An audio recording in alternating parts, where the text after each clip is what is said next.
Hello, everybody. Welcome to qualifying day for the Daytona 500 or TKC 500, whatever you want to call it. My name is Matt Haas, and I'll be your commentator for today's qualifying action.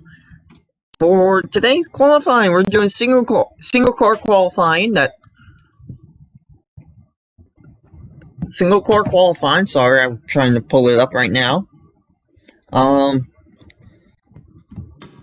there. Perfect. Each driver will get 5 minutes to set 2 laps. And if they don't set 2 laps, then they are no good. So up first, we have the 32 of Augusto Fontes. This driver is a TKC regular that is very, very competitive. Started his racing out in NJMP with racing. NJMP Cardin, got a few championships there, then progressively moved up to TKC, which is now where he stands now. Obviously, your best lap will determine your qualifying. 2 laps, and you have to set it within the 5-minute mark.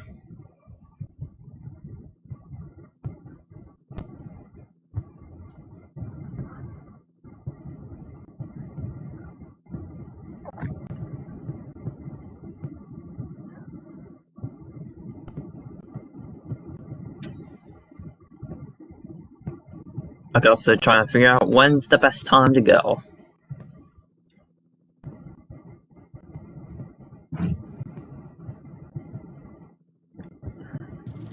There it goes.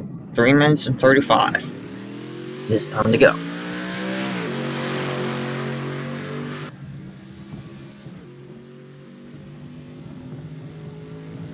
But yeah, I want to give a huge shout out to That Designs for making this custom car set, as well as Speed Station for making some of the paint schemes as well that I'll be using.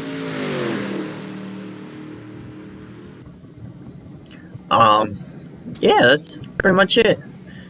Obviously, credits go to all the track makers, anybody that has been a part of this. Yeah, I have nothing much to say. 54 cars have entered the TKC 500, what we like to call it.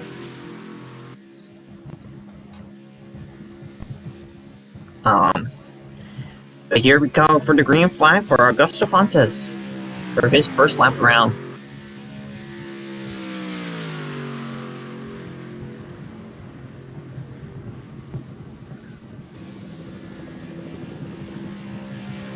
A little overcast down turn 1. Obviously, this Florida weather likes to be a pain in the butt sometimes, as the humidity likes to rise up and create that downpour, the heavy downpour we all know if you go to Florida or any kind of like tropical place.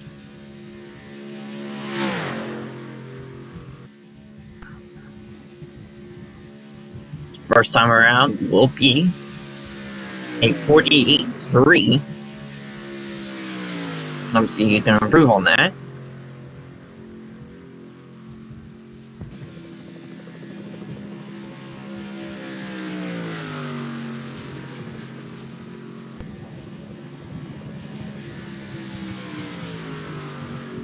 We have like 50 cars that are entered for a full-time season, which is very, very, I say, like, impressive by this design team. Honestly, That Designs have some of the reoccurring drivers stay in the same team, some of them move teams. So, but yeah, that's really close. And checker flag is out, and Augusto will stay at a 47.9. Which is very, very, very, very, very competitive right off the get-go.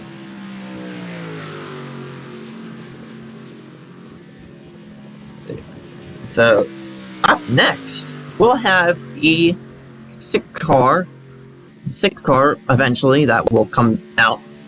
So, we'll get everything set up, and we'll continue. Alright, up next is the 6 of Kyle Manger, driving the number 6 Ford for Roush Fenway Racing. The 6 car has been really unreliable, I have to say, and quite sometimes in the NASCAR Cup Series. That Roush Fenway is starting to lose momentum, I shall say. But the 6 car is heading out.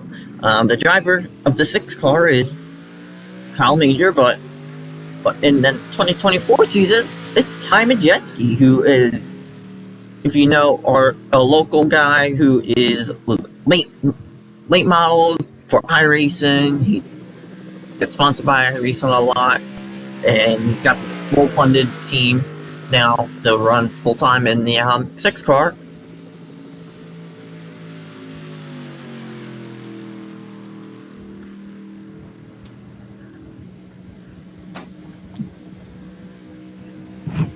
I can pull up stats of all the drivers.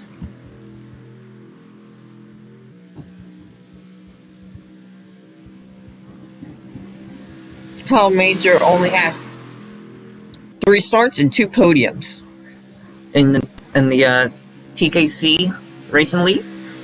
Starting his qualifying laps right now in the number 6 Oscar Mayer Ford.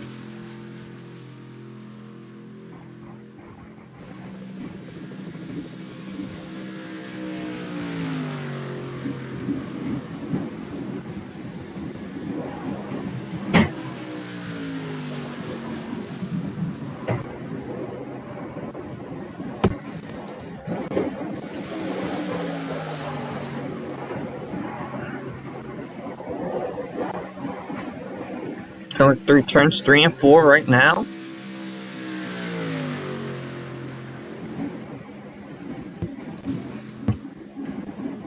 To the start-finish line.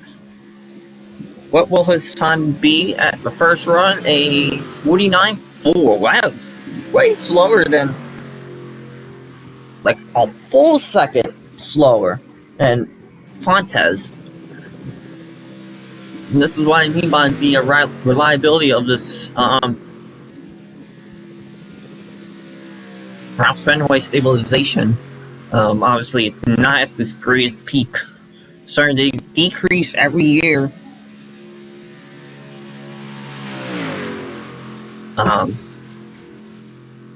Right now, it's not looking good for the 6.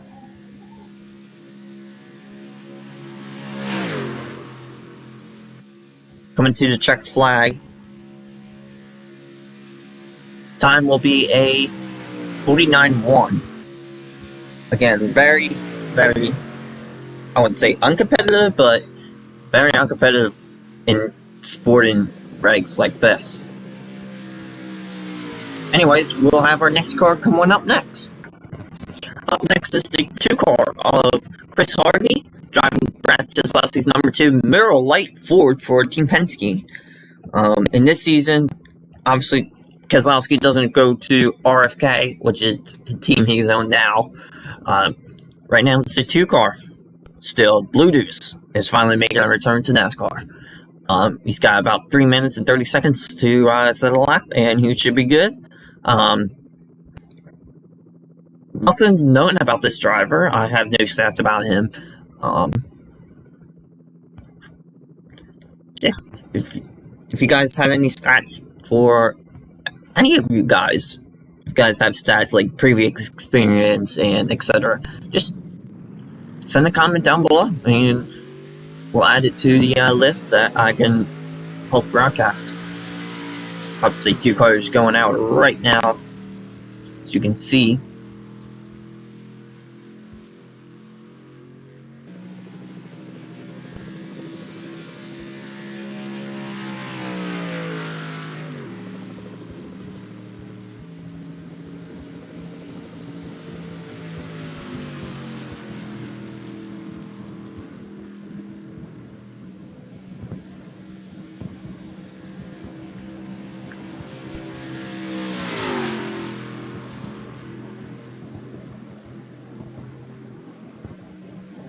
Team Penske is up to 4 cars now in this series. They have 2, the 22, the 12, and the 02.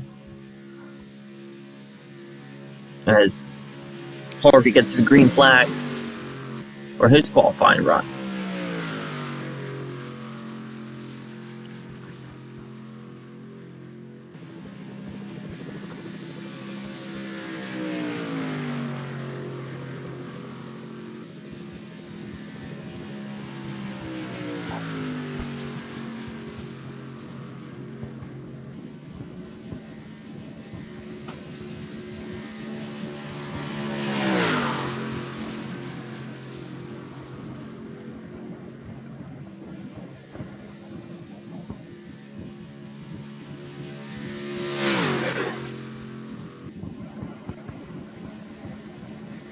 Coming to the line, the time for Harvey is a 48. Oh, what a great lap. Even starting out. It's a great lap for that 2 car.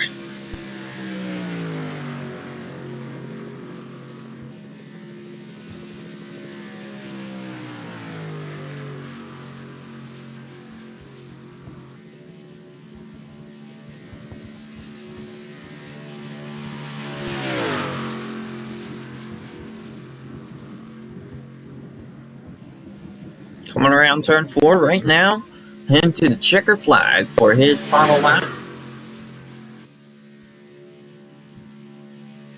Checker flag is out. His time will be even quicker than Augusto, 47.660. Great lap for the guy in the number 2.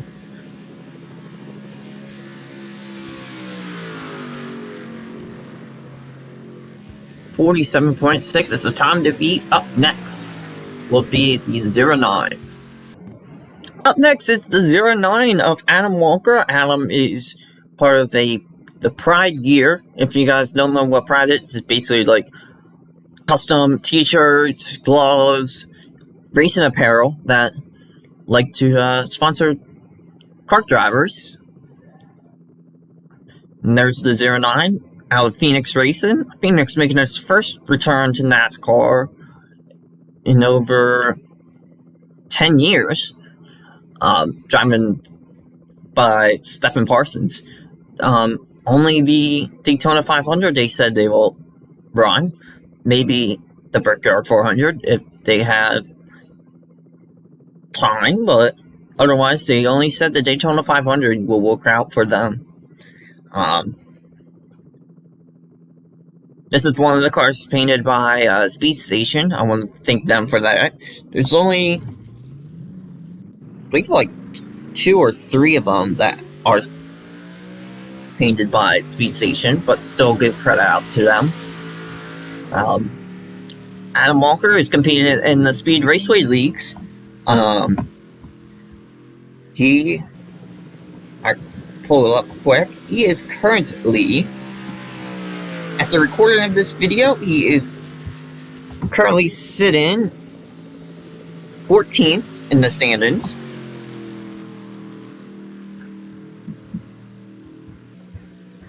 At Speed Raceway.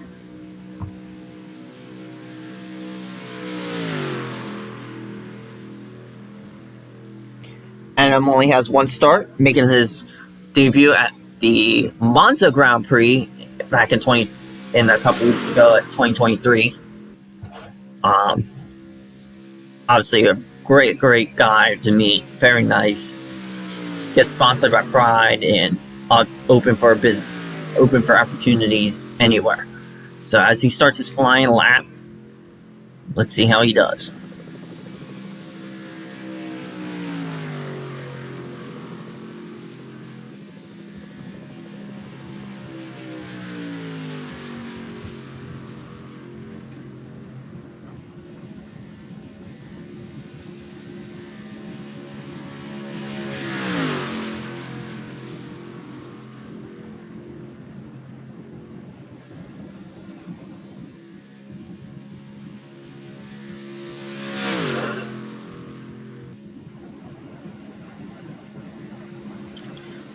first time lap for Adam Walker will be a 49.1. Just a tad under the number 6 car, Kyle Manger. But this is a Toyota. Remember, the Fords are very good at very good at super speedways with drafting. The Toyotas seem very up there. Same with the Chevrolets. And qualifying and the races. Obviously, Ford has a much better technical alliance during the races where they can bump draft and pit strategies and stuff. That's where it comes down to for them. And coming to the checker flag for the 09, it'll be a 48.735. Currently puts in P3. And his time will expire. So up next will be the 22. Up next is the 22 of Samit Otskin. He's a regular to the NSCRA Offline League Series, which is hosted by Seth Cole. NSCRA does a lot of online and offline leagues, including a Hershey Cup Series, which is, or I should say, the Duracell Cup Series, sorry. With the next gens, obviously Haas is competing in that one as well. In the number 8, Berto Ruse Racing School Toyota. And there's Samit right now getting into the car. But yeah, Samit is no stranger to these offline leagues, as well as Haas or any of the other drivers that I'll mention.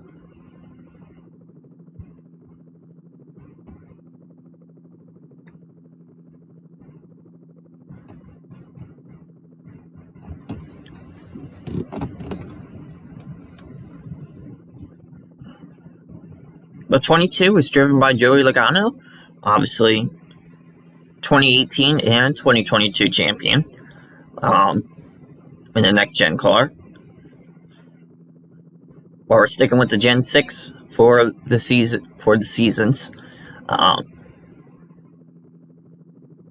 Logano seems one of the most Hall of Fame careers coming up, as well as Kyle Busch, Kevin Harvick, and Johnson and Junior, maybe.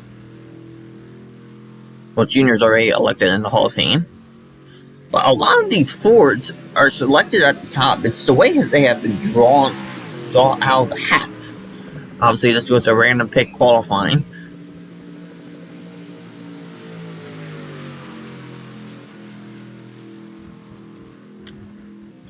And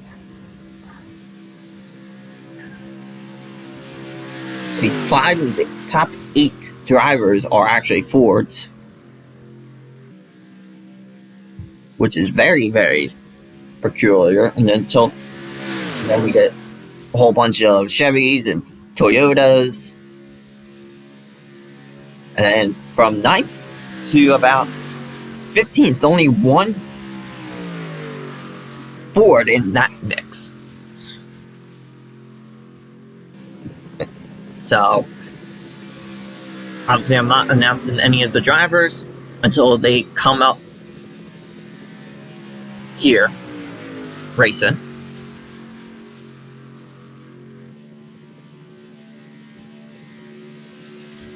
'22 looks really, really dominant.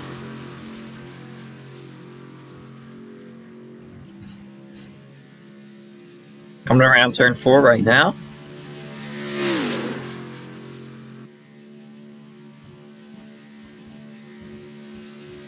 His time will be, wow, 47.8 right off the dot. Nope. Obviously put him second, but Chris Harvey's teammate, he might have the car to beat.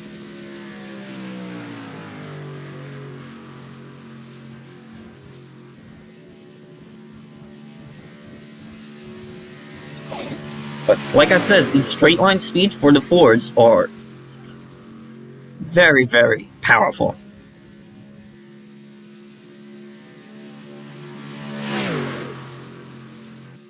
And coming to the checker flag, will he beat his teammate for pole position?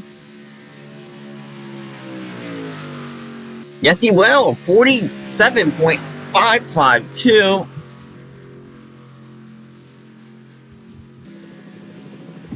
Put him on provisional pole position at the moment. Next will be the 07. Up next is the 07 of Colin Good, who has 4 starts, 1 win, and 2 podiums in the TKC series. Driving the 07 Chevrolet for Richard Childress Racing. Honestly, this looks like a throwback to Clint Boyer's days when he was in the 07, and it is. So, the old number 7, they like to call it.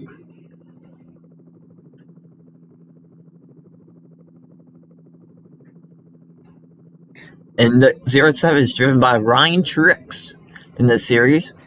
I believe this game, or this driver, has the least amount of paint schemes. Has the Jack Daniels, I believe, is secondary and the throwback, but that's about it. Most of the other drivers have at least... Oh, never mind, the 47, there was another one that has very little paint. But yeah, this is one of the fewer drivers with no paints.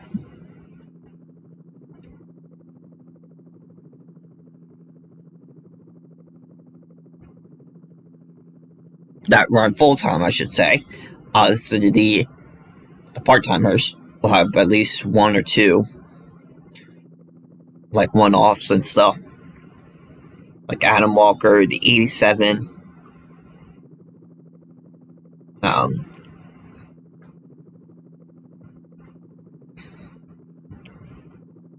Just trying to look here.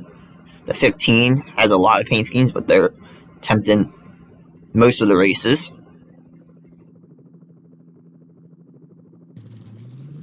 That goes to 07. Out on track. Now, obviously, your time will determine where you'll be in the duels. So, obviously, pole position will get in duel 1, second place duel 2, third place duel 1, etc., etc. I think at least there will be 28 drivers in each duel. If we do that quick, yeah, 28 drivers in each duel. But yeah, that's a lot of drivers for the field.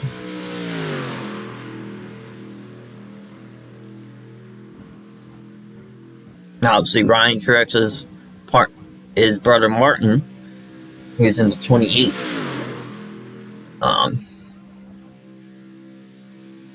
Will be racing as well, because the green flag is out for his time trials.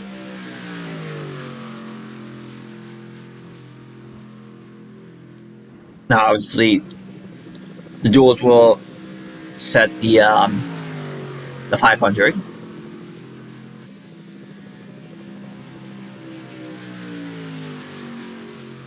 And the top 2, basically pole position and second place, will be locked in no matter what.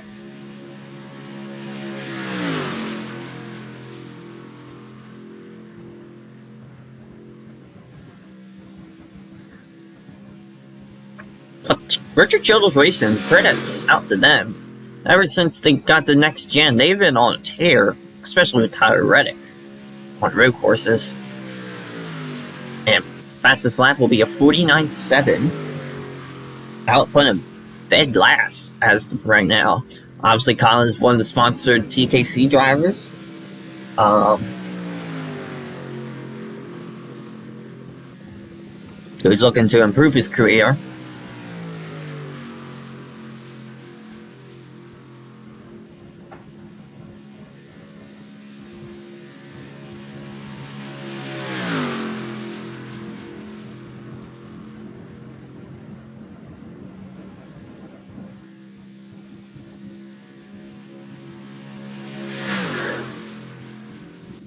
Okay, coming to the check flag. The time will be for the 07 will be a 49.3, which will still put him in last, unfortunately.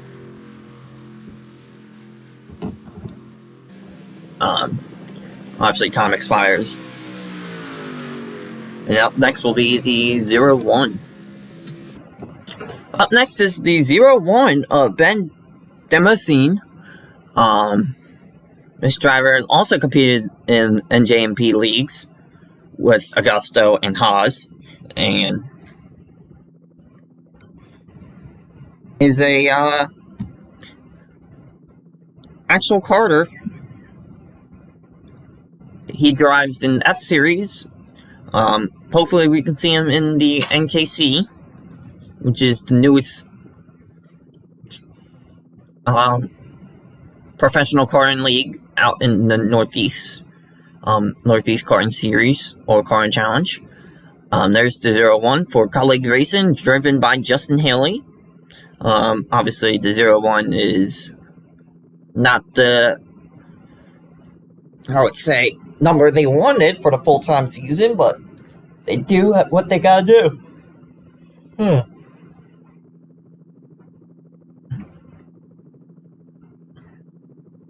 If you don't know what Colleague Racing is, it's their story has been a very, very outstanding career. Obviously, coming from a single car team in 2016 to building this big empire in 2022 with Allmendinger, Chastain in 2020, Justin Haley in 2020, Hemrick. Signed Hemrick, the reigning experienced champion in 22. It has this up and down. They have their up and downs. But obviously, their peak moment was winning their first Cup Series when in Indianapolis, I believe it was 21 with Allmendinger.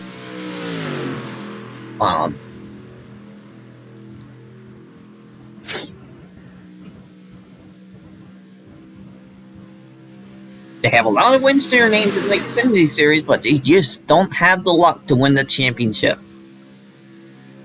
As the green flag waves for Justin Haley.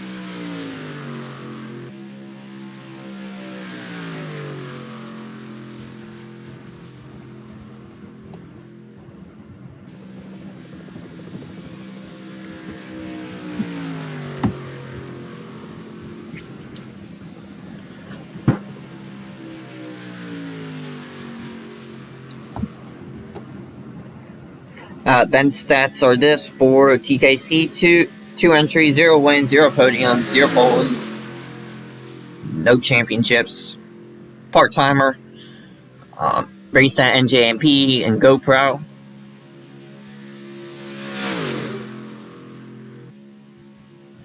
Here comes the white flag for Ben. This time will be a 49.3.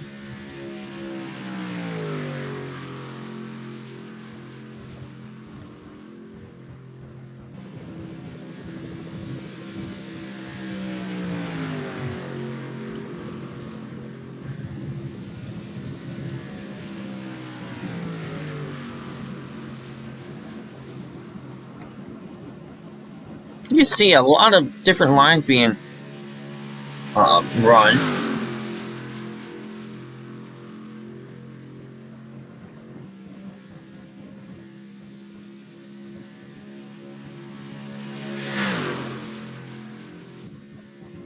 As Ben's come to the checker flag, he will be at a 48.7. That's really good for that car.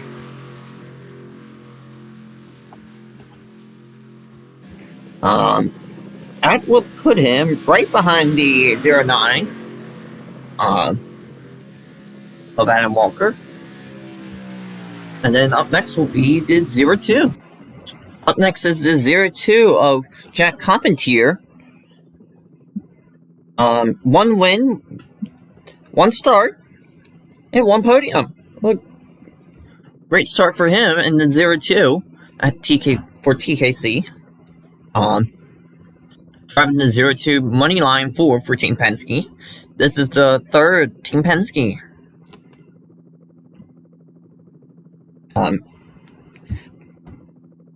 person to come.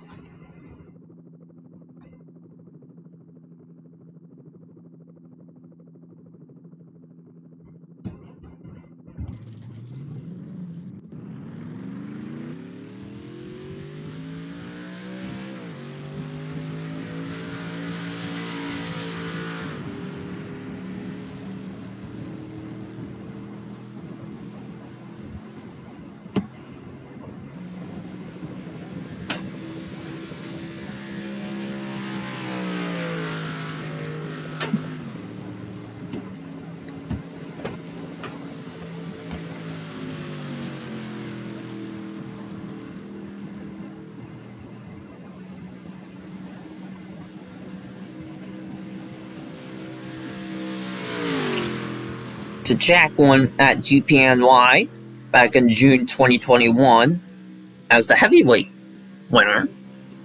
That's where I was trying to look his one win at. The 02 has been driven by Austin Cindric. Obviously, the 02 or the 2 was originally going to be Cindric, but Kozlowski stayed at Penske, so they created a fourth team for the Penske squad, and they came up with the 02.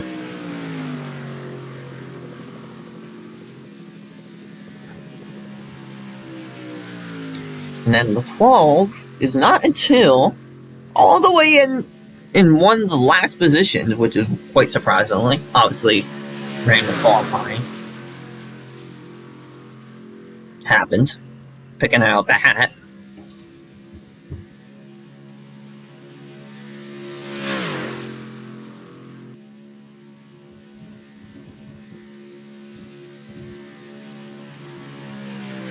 First lap is a 48.5.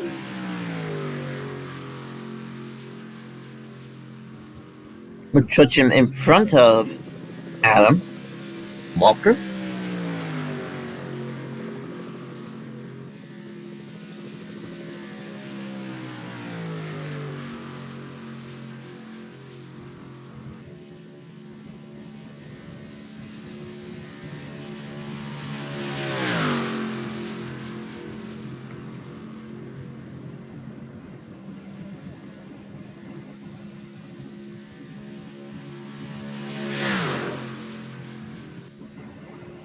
As he comes to the checker flag for his final lap.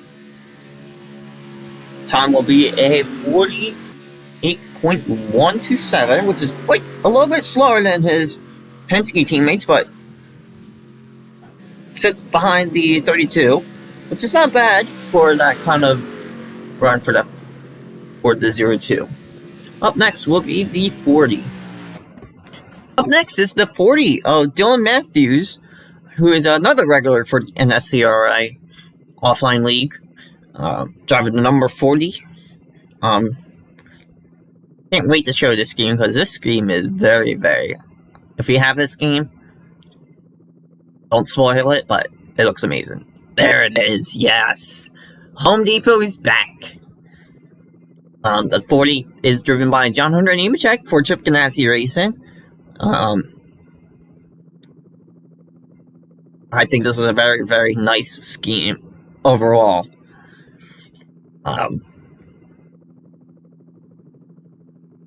Just looks super, super flashy, I should say.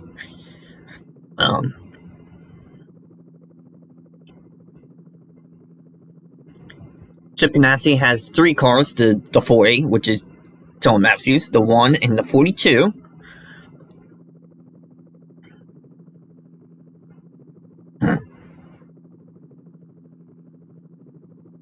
But this 40 car just looks super, super amazing. Like I cannot take my eyes off it. It's just that great of a paint.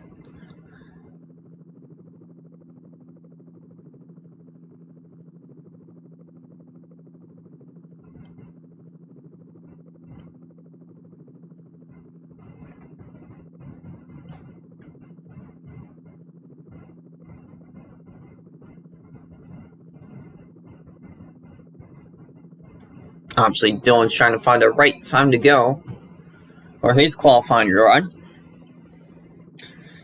And it's about halfway done on his time, so he better hurry up before time expires. Because remember, you only get 2 laps.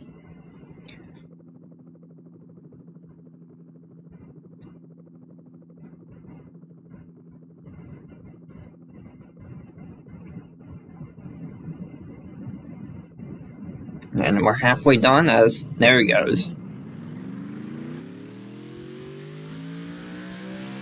I think he's really pushing the limits right now.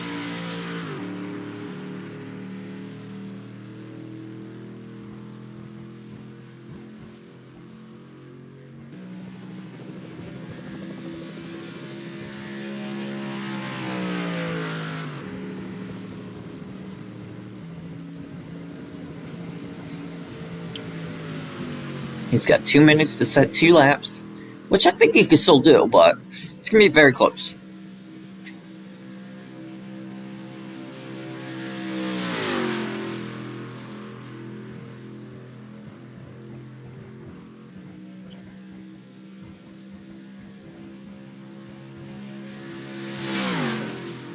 Here he comes around for his green flag.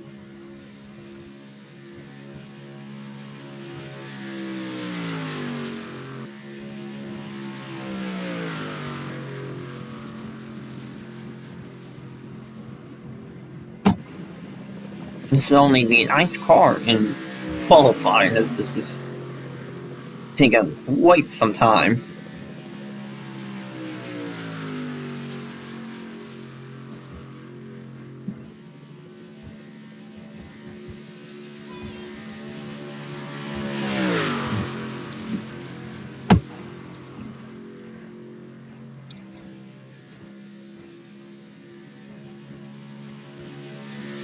So here he comes around turn 4. He'll set his flying lap, and he's got plenty of time to set another lap. So first lap will be a 48.2. Just as quick as Jack Carpentier, but he'll probably go fast, a little bit faster during this run.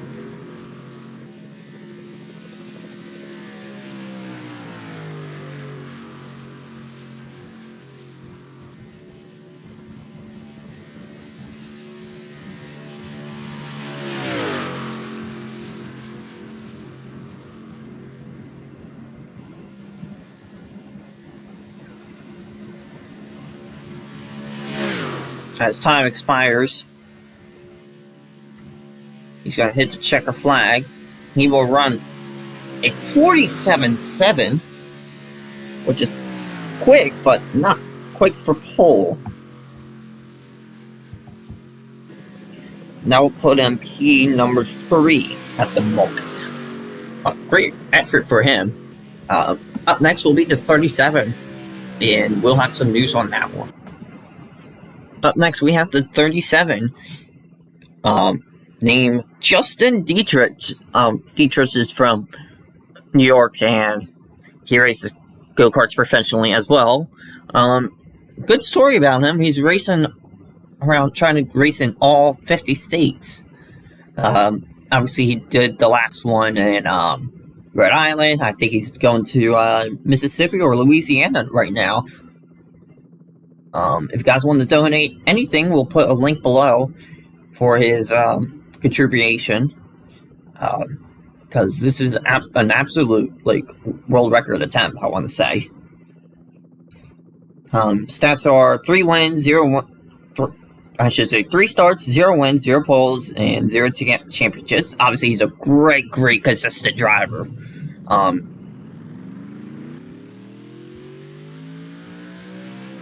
During the Winter Series, during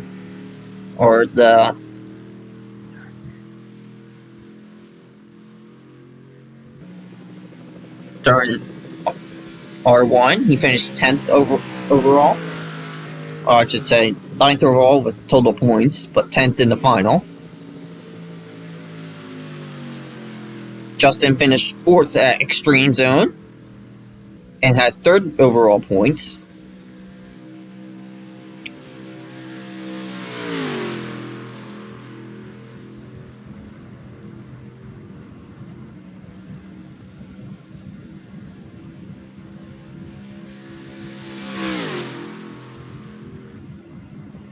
And his other result was at Foxwoods, which he finished 6th. But still a great consistent driver overall.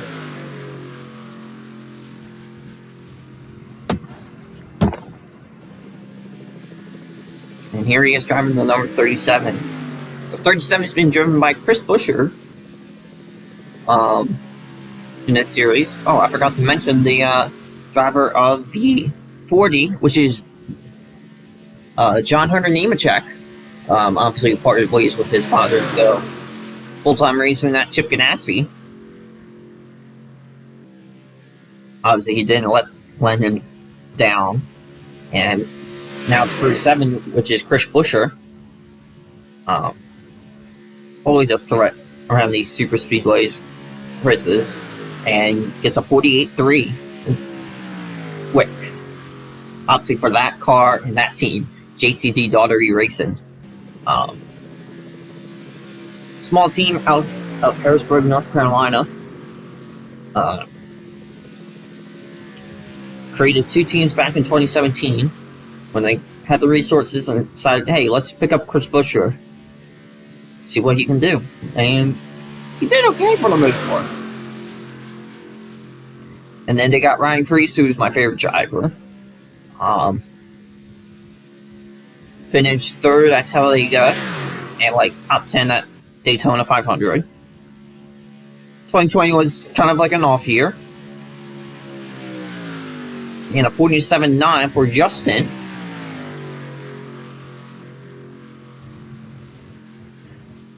As I keep going, Preece still kind of off season, kind of like a meh season in 2020. 2021 came around, he finished top 10 in Daytona 500, and then finished 8th at the Daytona Road Course, which was quite surprised, and then he got dropped, so because they were downsized into one team. Up next, we will have the 18 next. Alright, up next is the 18 of Christian Barker, who's another TKC driver, 5 starts, 0 wins, 0 podiums. Sometimes can be a threat, as he is selected to drive the number 18 M&M's Toyota for Joe Gibbs Racing.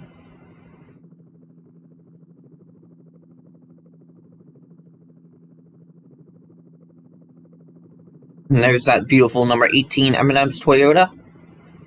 Obviously driven by Kyle Busch. Kyle staying for a few more years before he retires for Joe Gibbs Racing.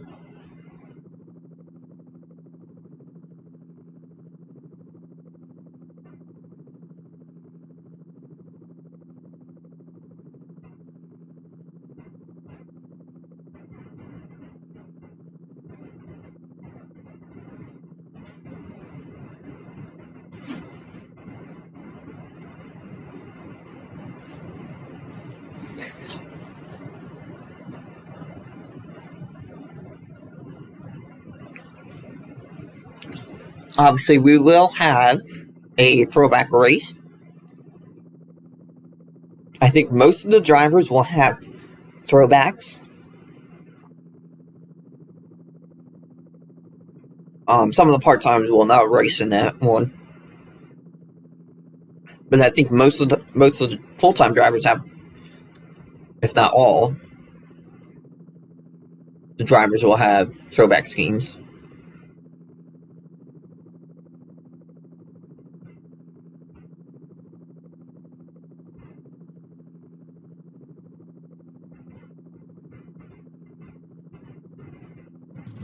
As there goes the number 18 M&M's Toyota, Christian Barker.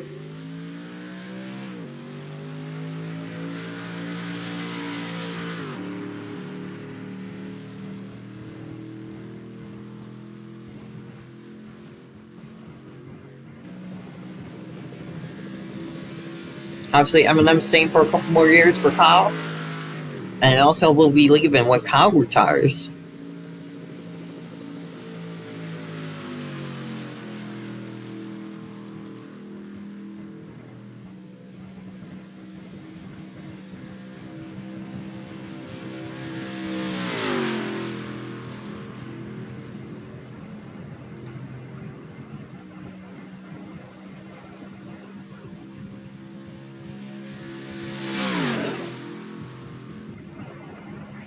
Let's see, he's coming to take the green flag for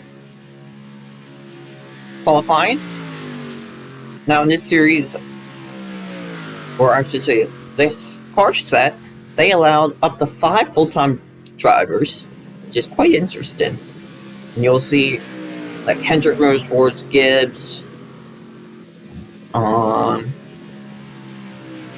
believe those are the only 2.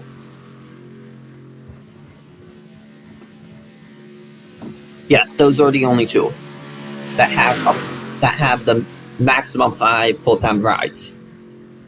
There's some teams that have 4, sometimes 3, 2, 1, etc. But they said the maximum was 5 full-times, and that's it. Checker flag, well, not the white flag is out. He hits a 48-2, Christian Barker.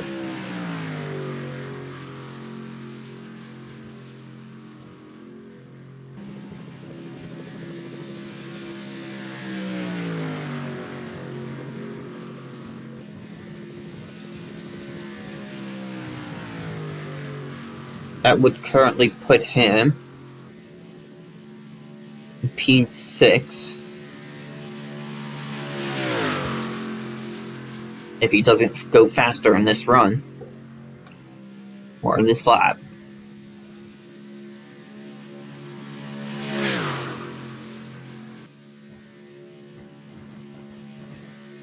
And checker flag is out. It will race a 47E, which will put him P4 at the moment. But great lap for that 18 number 18 Toyota Camry for Gibbs. Up next will be the number 10.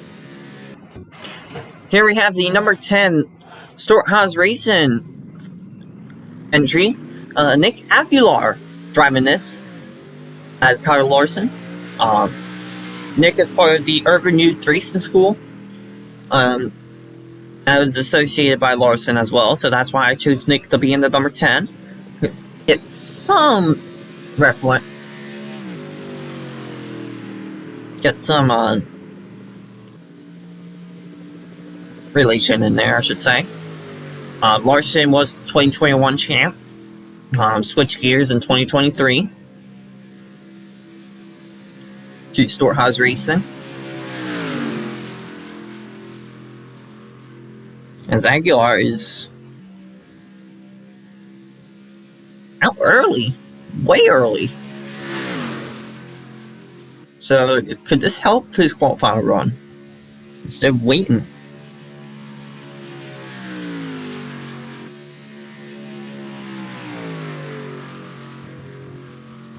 Stuart Haas Racing has the 0, the 4, the 10, and the 14.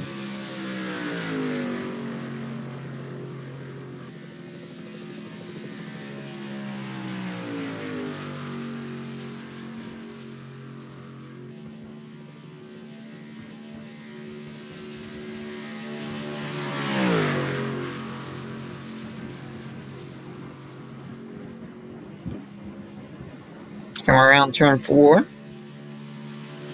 First qualifying lap.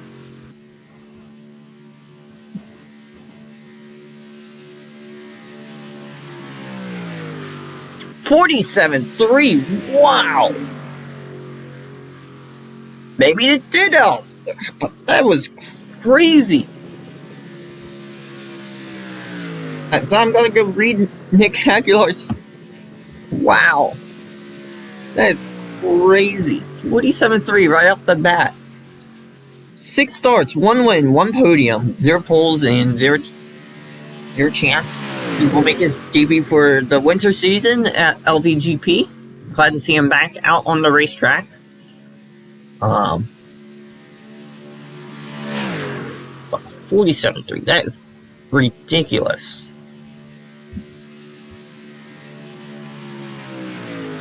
$46.9.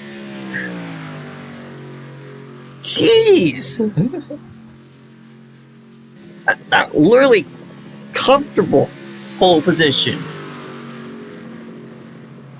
That's unbelievable for that car. Up next, we'll have the one car. Up next is the one car of Colin Grace. He is I believe a four-time Audubon Harrisburg League champion, the 2022 track champion, as well as an e-kart finalist. Obviously has a great karting career, being even developed by one of his longtime good friends, Matt Haas, trying to get quicker and faster. Been to a couple endurance races, especially at the Pocono Raceway track. It's won 2 of them in a 3-hour endurance race.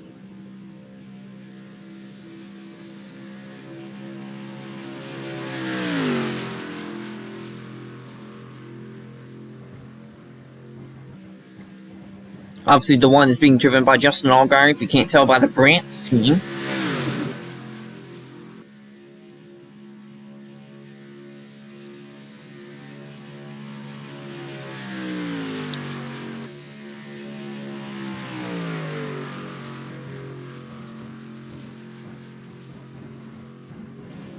That's a time to beat. 46.9. That's so unbelievable. Crazy.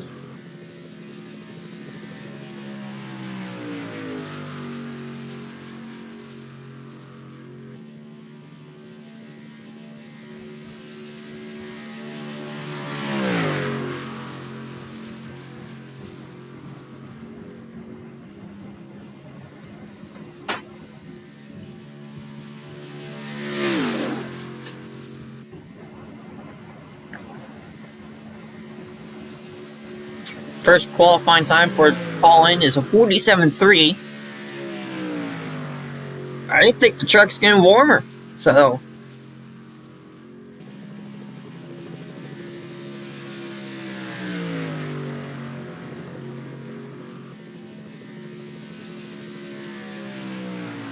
but Colin is a very, very nice kid, developing his racing career. Like I said, 2022 track champion at Audubon Harrisburg. Looking to further career himself in racing. Doing a couple endurances with fellow friend Matt Haas. Coming to checker flag. Time for him will be a 46.942 and just beats Aguilar. So, track is getting very, very warm. Only by 0.047. That's crazy. Up next will be the 88. And we'll have news for that one as well. Up next is the 88. This is Brenna Schubert. One of the fastest human beings I've ever met. If you race against her, then I have no words for you. If you try to beat her, good luck. She's just that fast.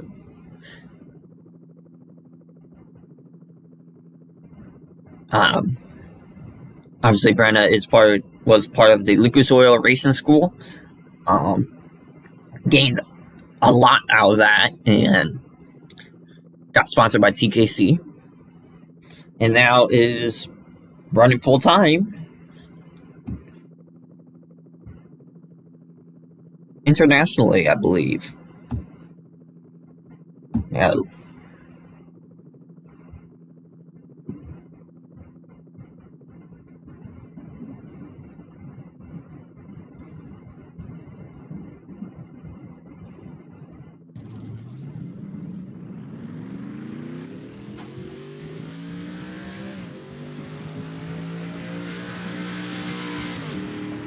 She was part of the Formula Women racing that raced in the GT class.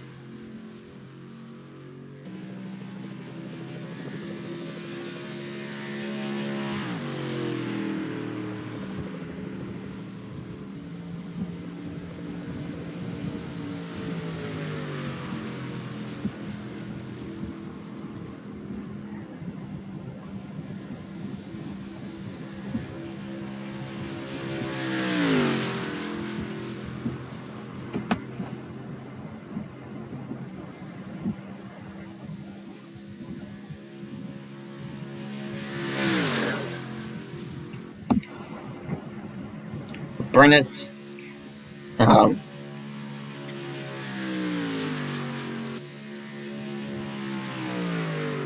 stats are this: 12 starts, 3 wins, 8 podiums, at 1 pole position, the most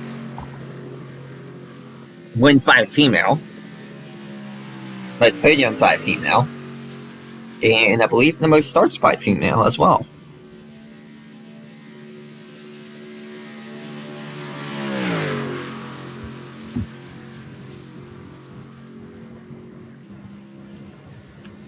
But let's see how she does in the NR2003 world. Obviously, everything will change in this scenario.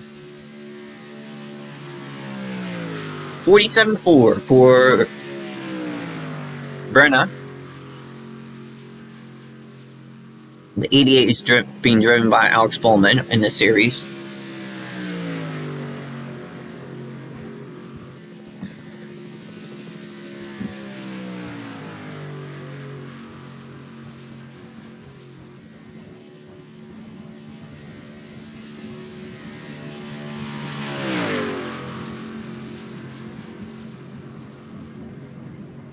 Around turns 3 and 4 for the final time for her last lap.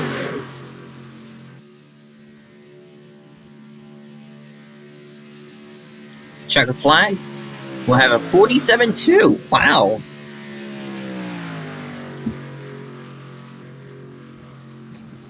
And she sits 3rd fastest as of now. 12, 13, 14 are the top 3. Something interesting coming around here. Well, can the 62 do something next? We'll find out after the 88 pulls in the bits. Up next, we have the 62 of Steve Hetrick. He is undoubtedly one of the best electric karters at Slick Willie's. There's the 62 South Point Racing, or South Point Casino for Bearded Motorsports.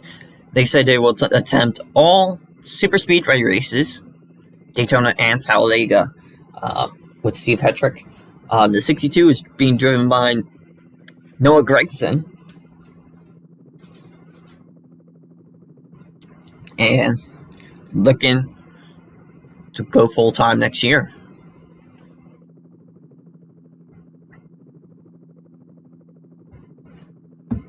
If you want to know Steve's stats, three starts, 2 wins, 3 podiums. And that is just crazy for that gentleman. And the one that he didn't win, it belonged to Matt Hutz, where they introduced the new Super Legeros there.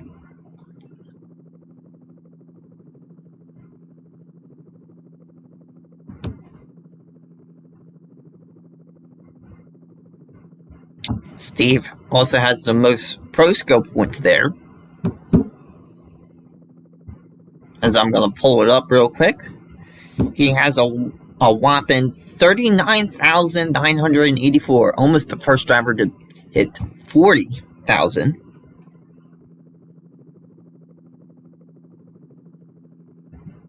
At Slick Willie's.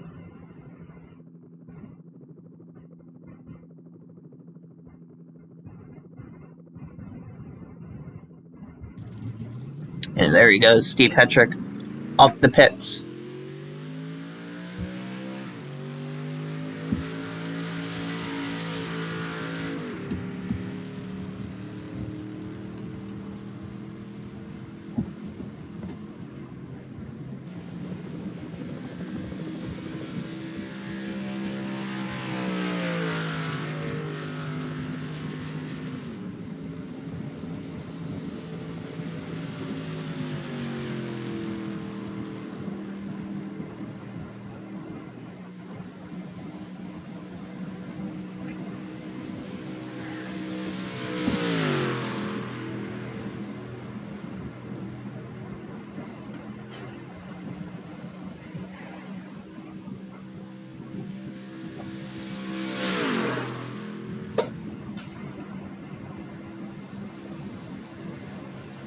Here comes the green flag, Steve Hetrick.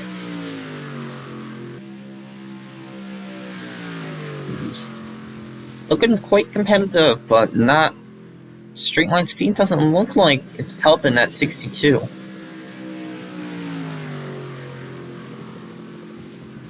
Obviously, this first driver, Brendan Gaughan, was there driving the 75, then transitioned that number to the 62, which we now know today. And then Bo Grigson hopped in it and drove a couple races, and is now running right now in the 2024 mock season. But here comes Steve for the white flag. 49.2 for that car.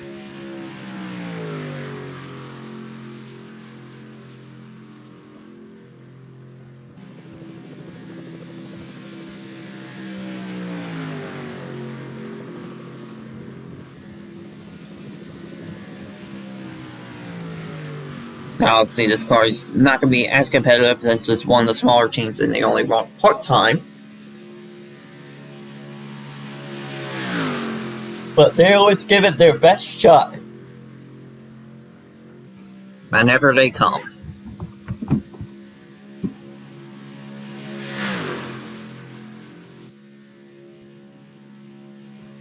Coming to the checker flag. 48.783.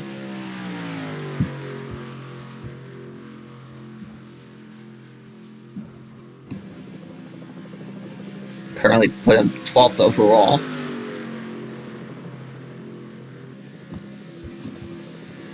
And up next we'll have 87. Here we go. Next driver is the 87. For an MCO Motorsports, Timothy Peters is the car name on there.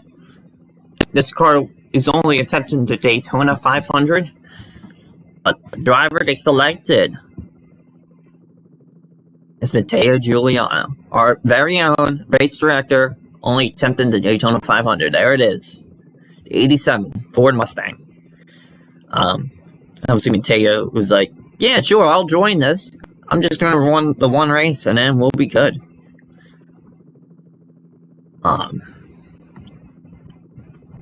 This is what he only chose the Daytona 500 for this reason, to win it.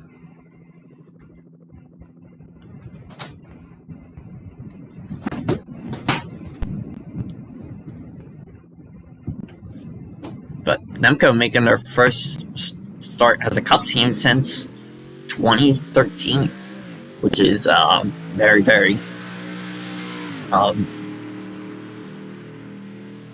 unusual, but finally gathered enough resources to make the Cup team again, making it a one-off.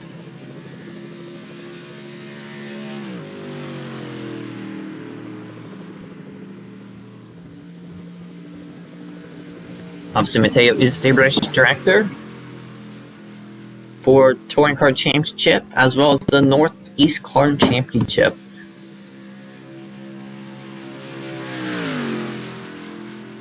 Matteo's stats are this: 2 starts, 0 wins, 0 podiums, 0 poles, 0 championships.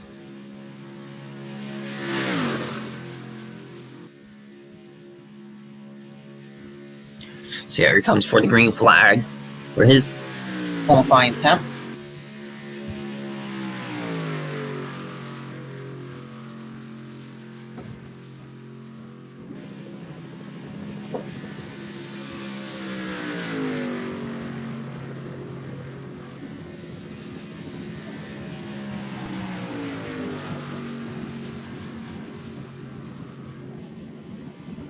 Down the backstretch, going into turn 3.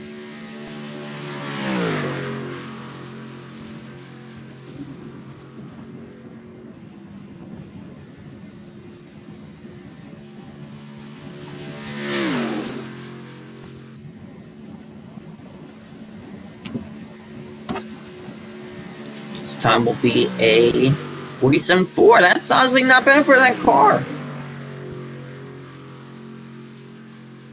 It's gaining speed. That's what we all care about. Putting 3rd over or 4th overall, right behind Brenna.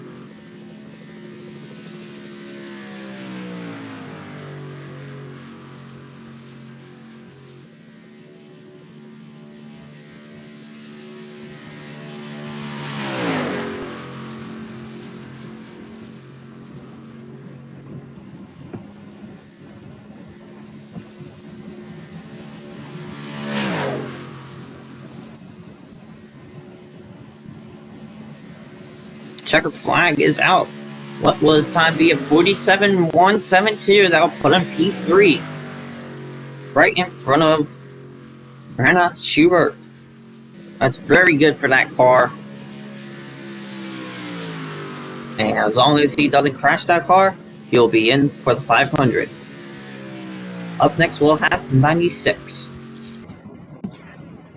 Here's the 96 of Roman Yamroma. Time for Galt Brothers Racing. 96 Lordco Auto Parts Toyota Camry. This car is competing parts time, but will compete in most of the races.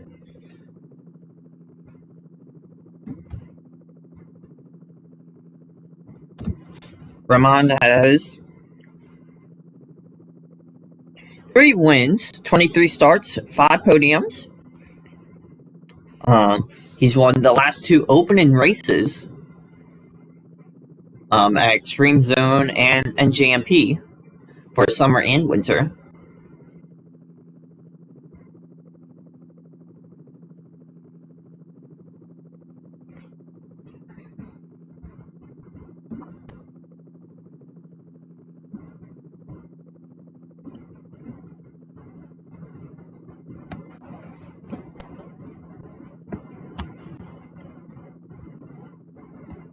He's the 17th driver to head out onto the track. We're not even halfway done.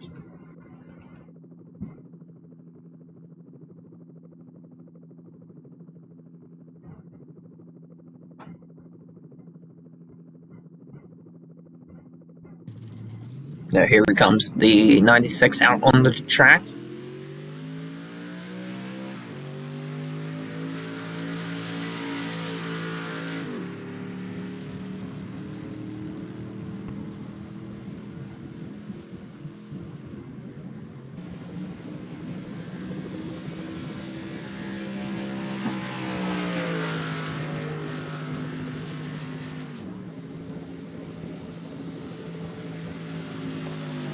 The driver of the 96 is DJ Kennington from Canada. But look at that fierce determination in that cockpit.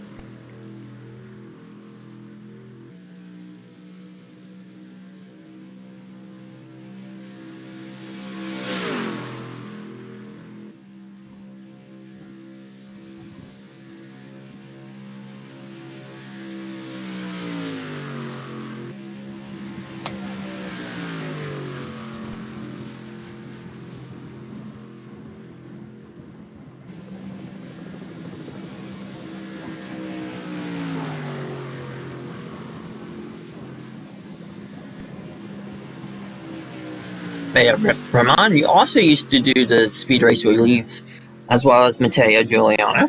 I forgot to mention that.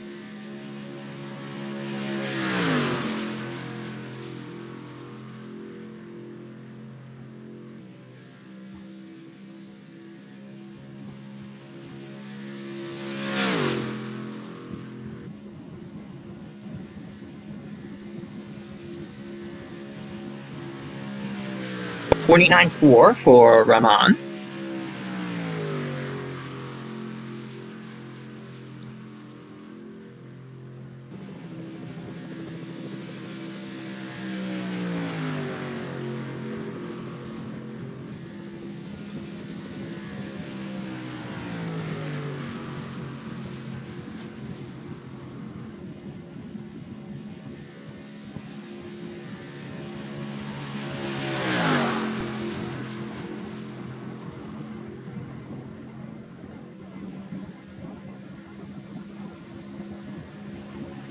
Here comes out turn 4 for his final time, coming to the checker flag.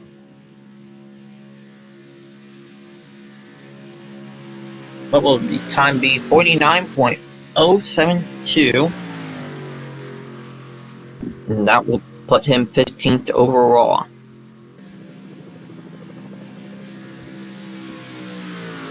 Up next, we'll have the 47. Up next is the 47 out of JTG Daughtery Racing. I know that's a handful.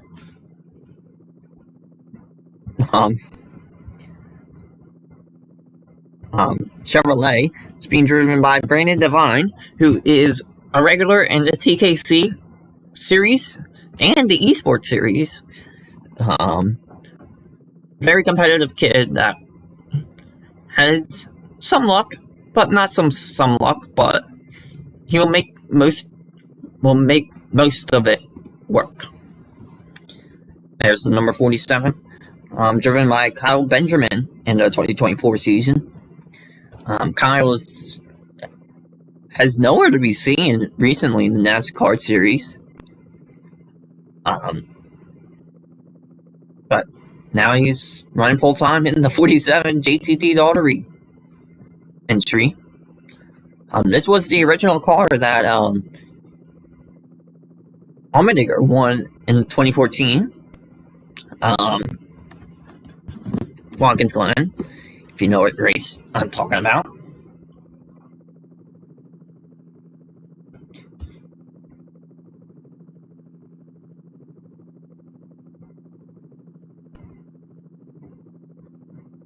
This car kind of reminds me of the Ryan Preece scheme that used to run back in 2019.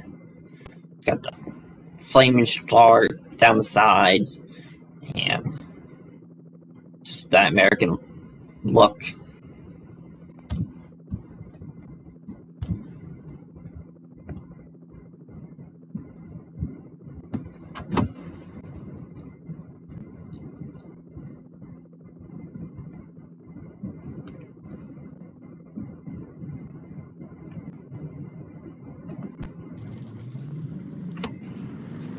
Here comes Brandon out.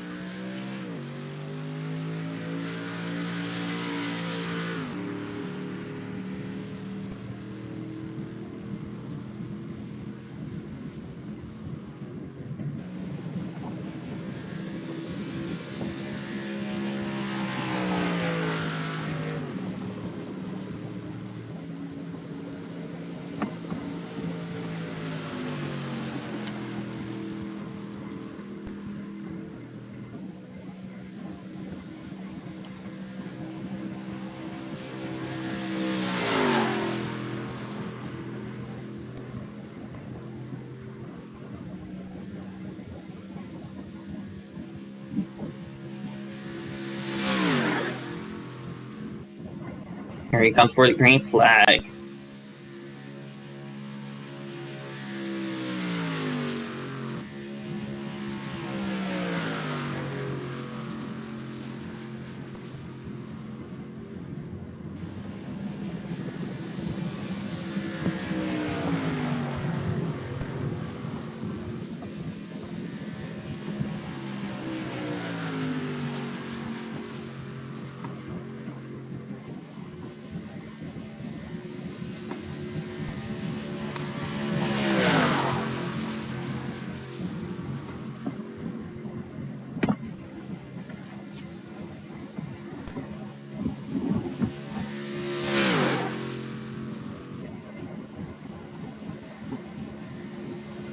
first lap will be at 48.2.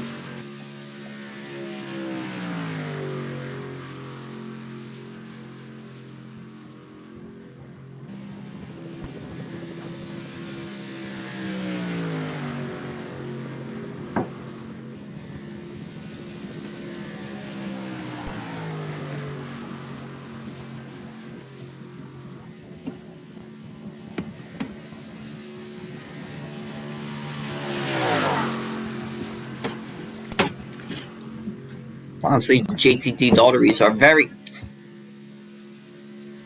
very competitive once it comes to the final laps of super speedway races. Here it comes for the checkered flag. Be a 47.7, 7.5, and another dead. We have a dead tie for a position. That's unbelievable. But obviously, since Dylan Matthews got it first, he will be awarded a higher position. But up next, we'll have the 13. Up next, we have the 13 of Colin Lichtenwaller. Traveling to 13, Jermaine Racing. Colin's stats are this: 1 win, one start, 1 podium. So he's had a 100% record. As I forgot to mention about Brandon Devine, 12 starts, 1 win, 4 podiums, and 2 pole positions for that car for him. And there's the 13 of Jermaine Racing. I've been to this team before. Gave us a 4 tour, and it was in 2016 after the Auto Club race. And Casey had a big fire somewhere, and we got to see his car being rolled out of the hauler, and it was burned up on that front end. It was super cool to see.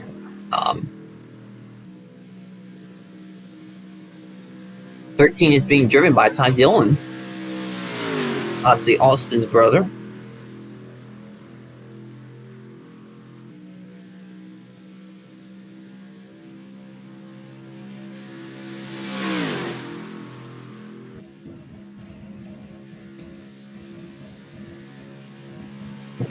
The green flag is out for Colin.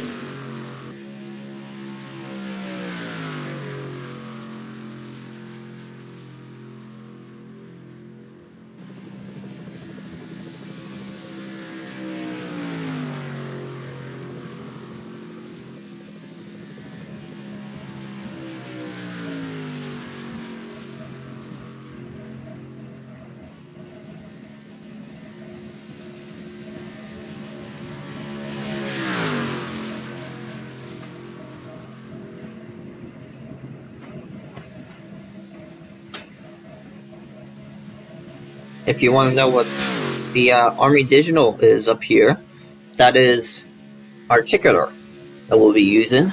As he sets a 46. It's not bad. Right in front of Adam Walker.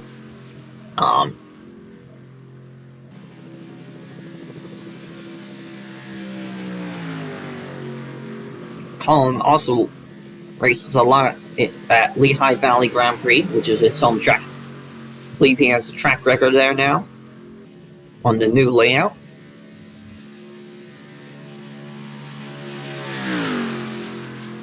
But yeah, NASCAR Army Digital is called the UIE 2013. There's tons of tutorials how to download it, etc. For NR2003. Checker flag's out. His time will be at 48.3.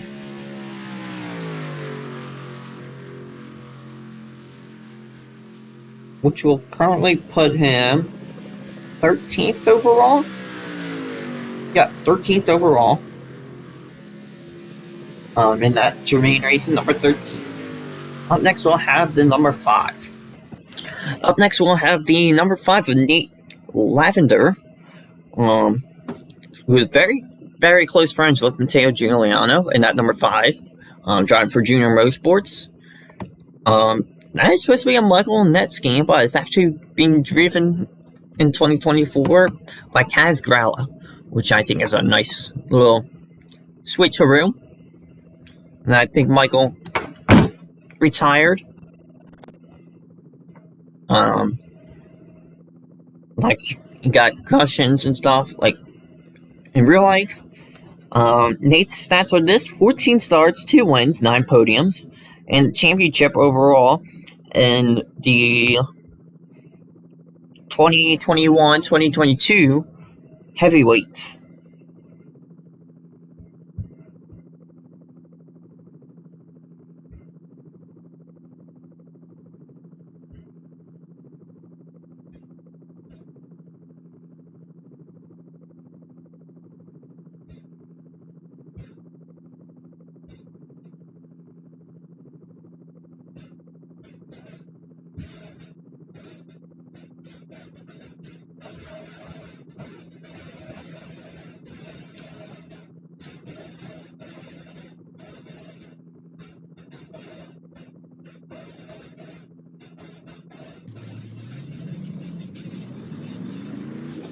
Because Nate out of the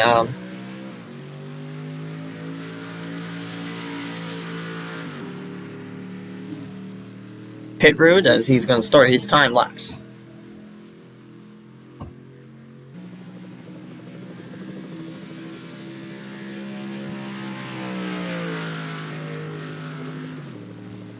And I was trying to do some test sessions with all these cars, and a lot of the Chevrolets look really, really dominant, especially the Junior Motorsports ones. So we have to keep an eye out on their qualifying times as well. So that way we can see who's quicker.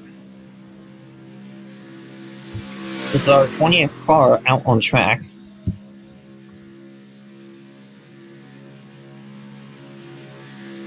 As Lavender gets the green flag.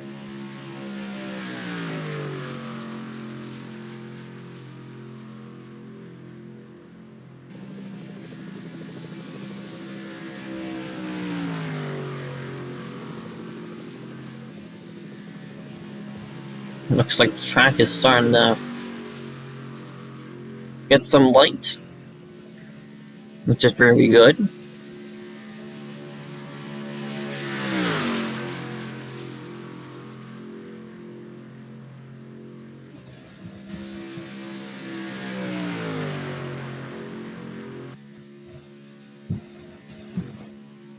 Going to the white flag. Lavender's time will be a 48.5, which is quite slower than what he was doing in testing. Testing, he was doing 47s, 46. So I was kind of surprised.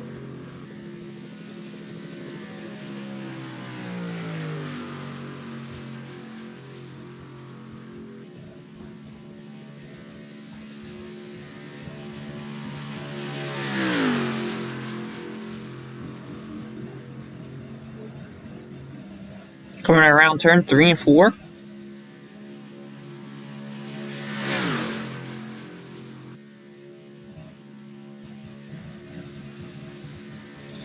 Time for Nate will be a 48.091.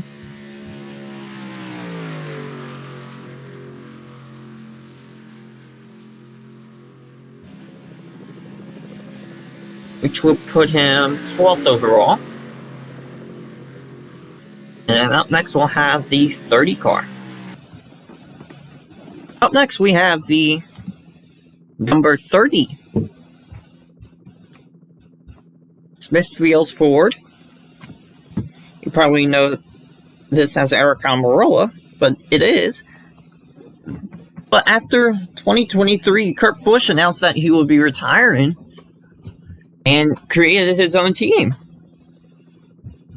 which includes the 28, the 29, the 30, and the 41. And obviously, one of those drivers he drafted in was Alex Penn. There is Alex right now. And the number 30, Smithfield Ford for Kurt Busch Incorporated.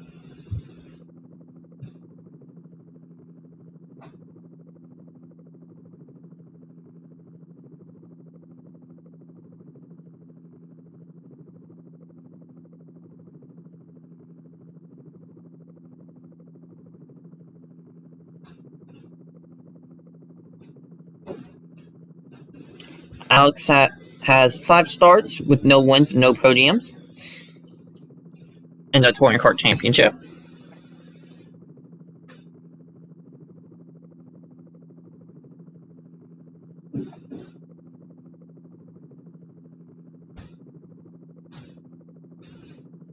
Just waiting for him to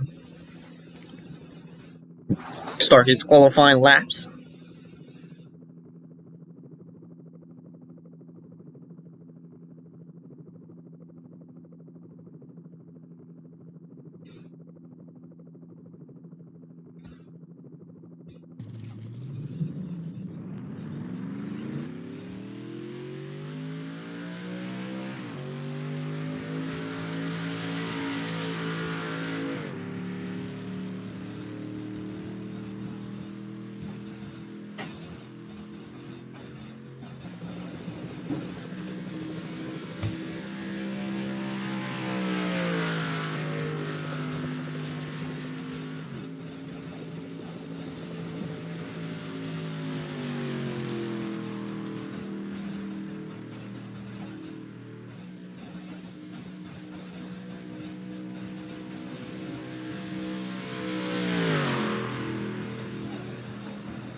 So here comes Alex out of turn 4. He will start his qualifying laps.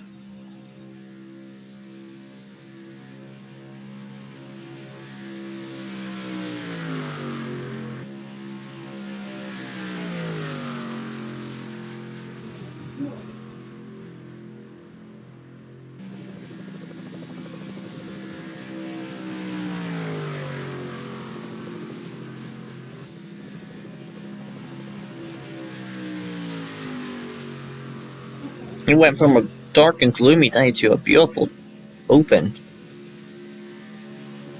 sunny day here at Daytona,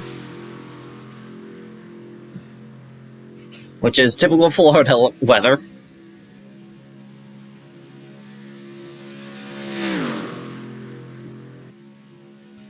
Here he comes for his first time lapped. Starting out with the 49.072, which is the same as Rahman. Obviously, he'll go quicker than that.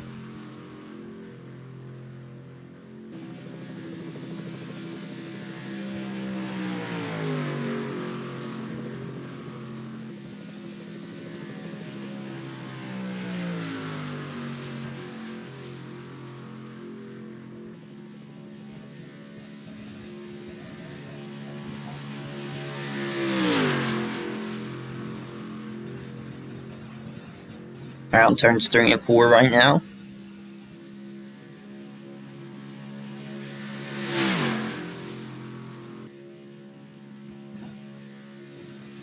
Checker flag is out. This time will be a 48.624. And this would put him 15th overall as of now. Up next will be the 9 car. Now here's the car we've been waiting for, the number 9 of Nathan Ormond. Nathan is a regular not TKC, but NN driver who is always up there competing for wins, championships, you name it. Selected the number 9 from Hendrick Motorsports, Chase Elliott, the driver, in the 2024 season.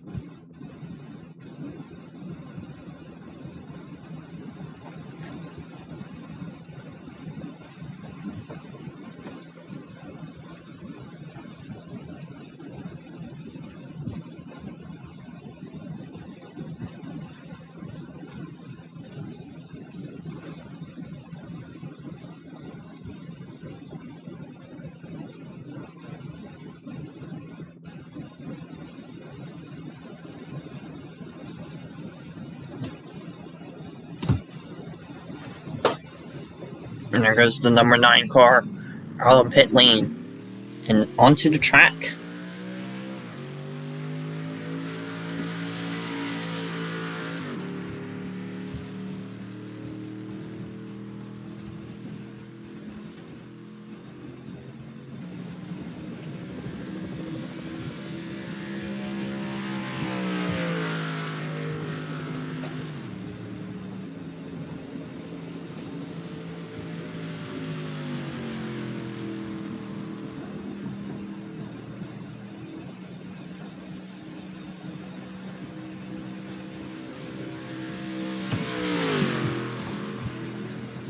Elliott is the 2020 NASCAR Cup Series champion. Obviously looking for more championships as well, and wins.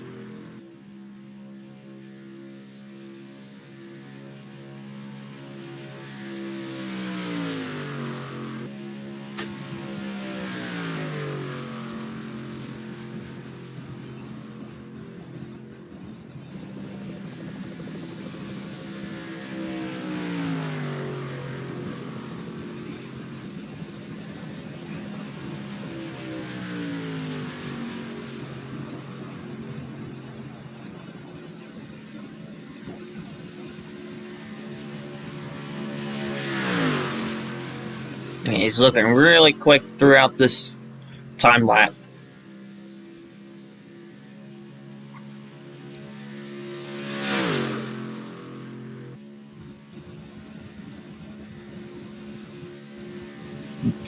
His first lap will be a 48.4.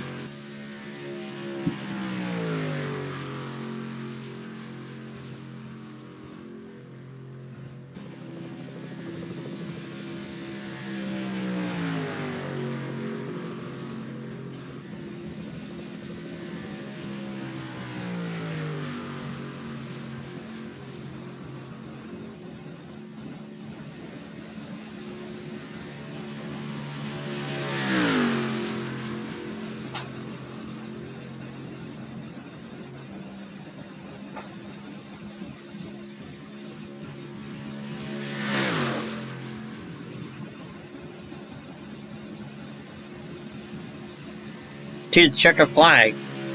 48.046, right just in front of Nathan Lavender.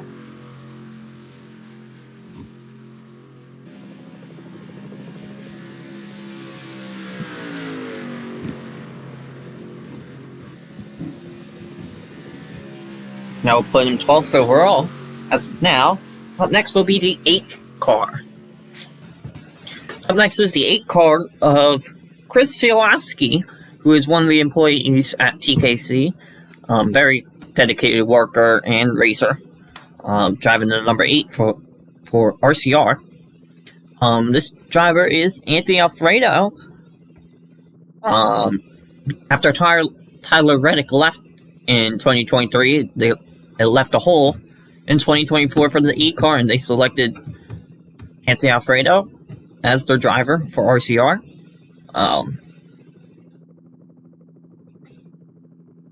Caterpillar stayed, and Anthony brought iRacing as well as a sponsor.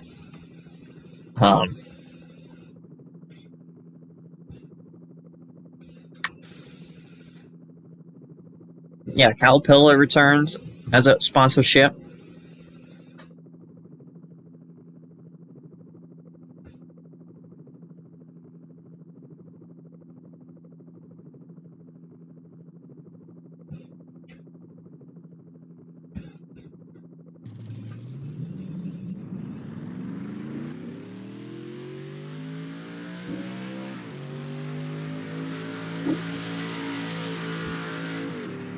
And it goes the number 8 car out into turn 1.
Coming around turn 4 to complete his first lap.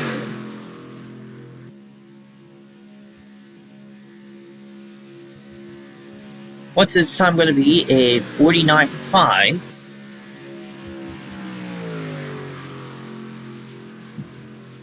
Currently slowest.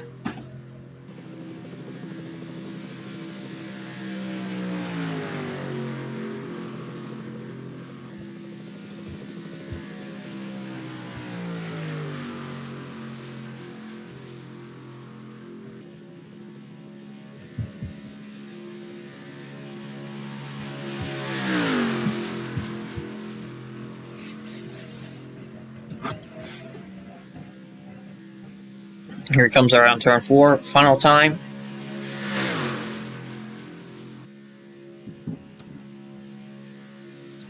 Checker flag is out. Gets a 49.1.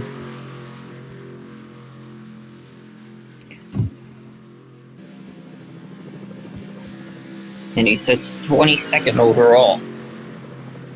So RCR not having the greatest so far, but I'm sure they can improve with the 3 car. But up next we'll have the 98. Here's the 98 Mobile 1 Ford of Alex Pantino. Once it loads in, out of Benatti, but then I can't even say this name. The 98.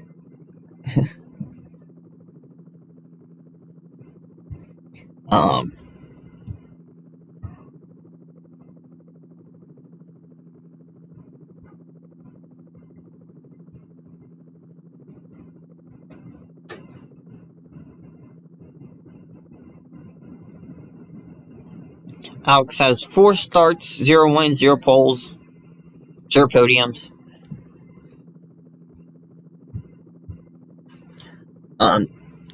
Benatti, then Bedzezi recent, something like that. If you know what I'm talking about. The team that Eric Almirola won his Xfinity race at Daytona. Wherever that team is, let's just say that. They purchased a couple chassis off of Roush and kind of entered our partnership as well. And now they have a Cup team.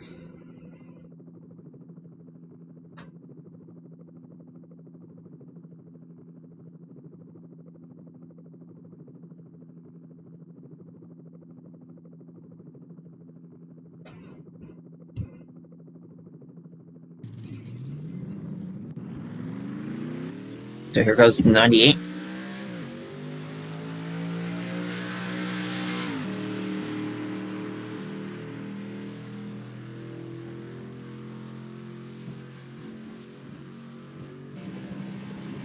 Man, it just got dark real quick again. I don't know if this is a good thing or a bad thing about Daytona or Florida.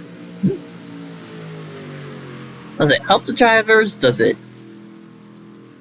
hurt the drivers? What does it do?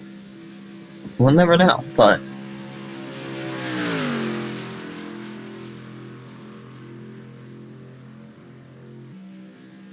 the 98 is being driven in 2024 by Stenhouse as he takes the green flag.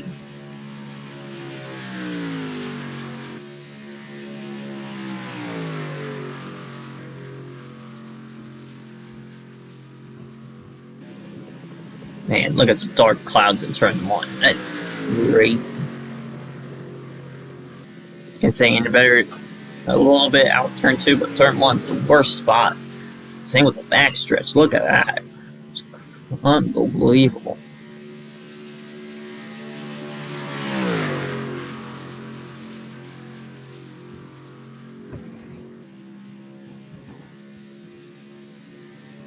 Yeah, look at the clouds in turn 4. Like, It's very, very dark.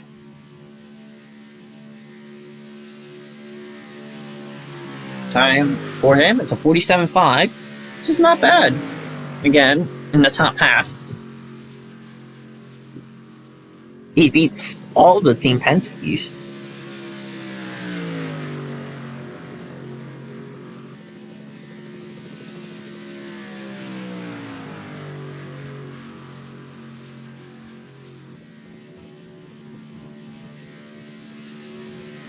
Going into turn 3.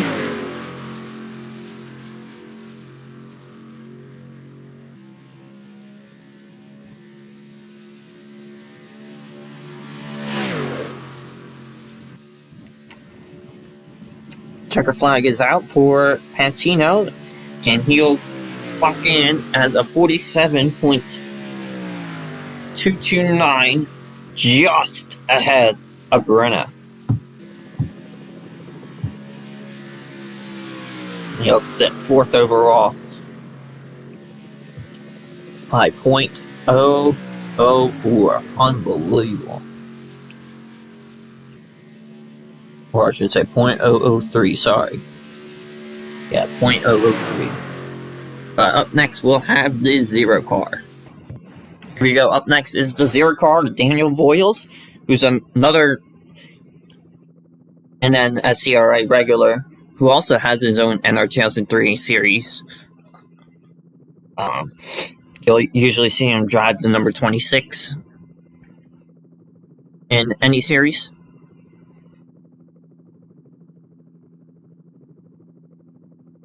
The Zero is being driven by Cole Custer in the 2024 season.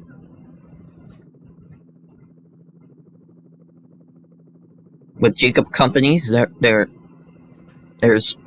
the 20, or I say 26, the Zero.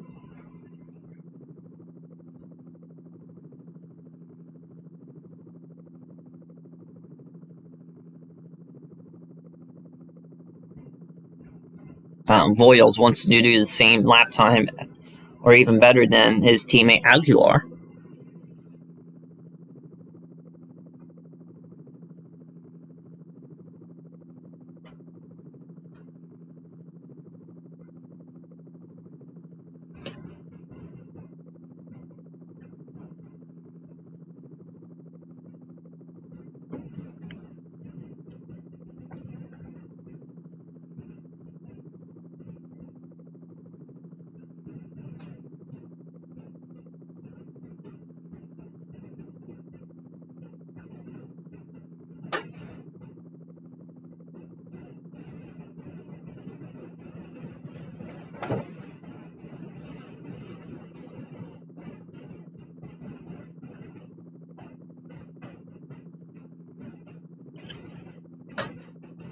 Trying to think of the best time for Voiles to get out.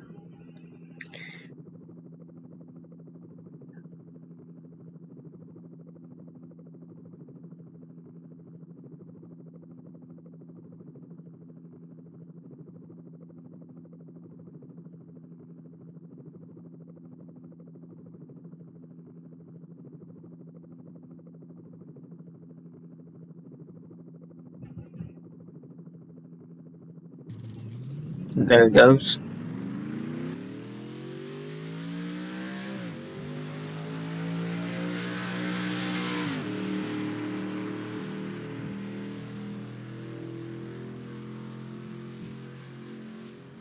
Notice that a lot of the drivers like to hug that yellow line once they go around the pit.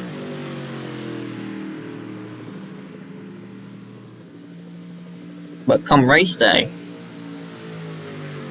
you'll see drivers hug the bottom apron and shoot up on the backstretch.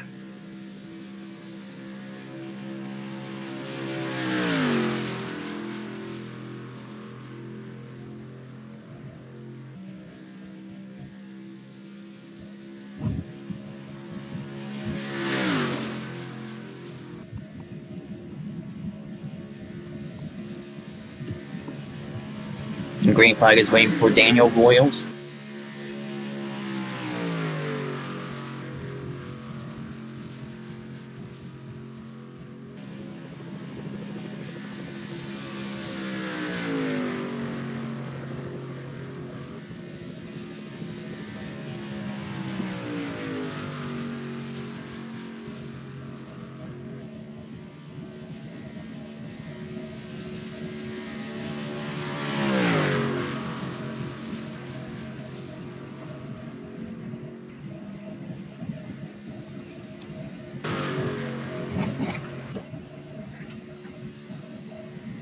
Here he comes for his first flying lap. 47.5. Looking promising.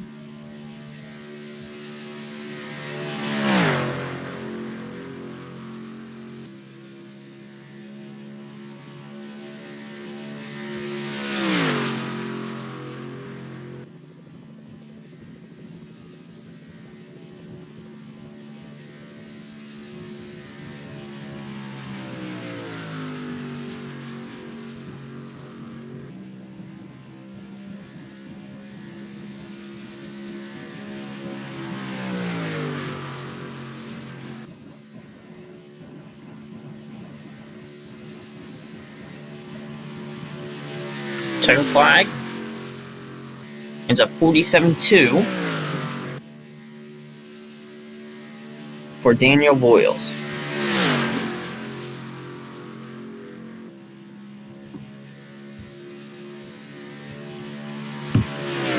He is currently sitting sixth. Sixth overall. Up next will be the iconic number 43.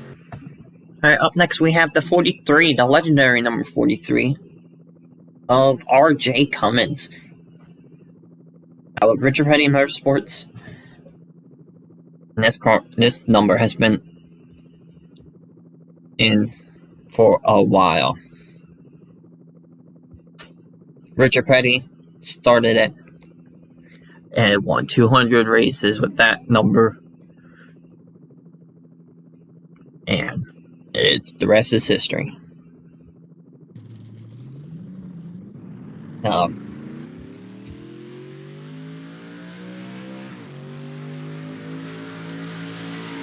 RJ has 23 starts in the TKC series with 2 podiums.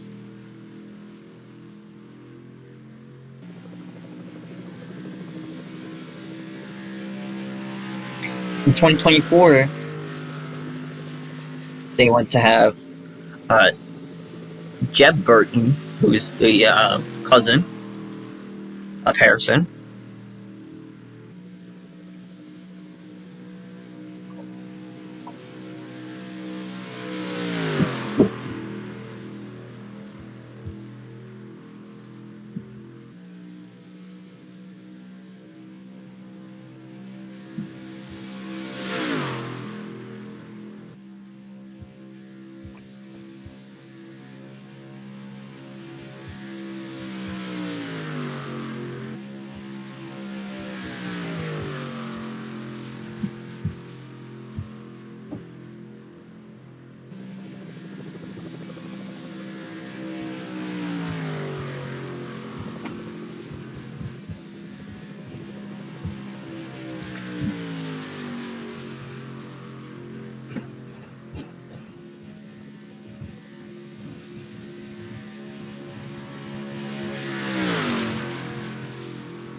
Coming out of turn 4.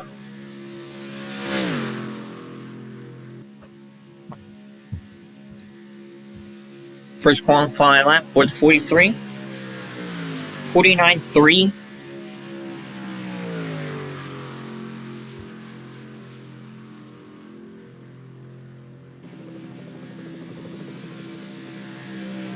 The guys haven't want the rundown right now. It's Colin Grace on pole position, followed by Nick Aguilar, Mateo, Giuliano, Alex Pinto, Brendan Schubert, the top 5. And Daniel Voigtles, Sam Otzkins, Chris Harvey, Dylan Matthews, and Brandon Devine, the top 10.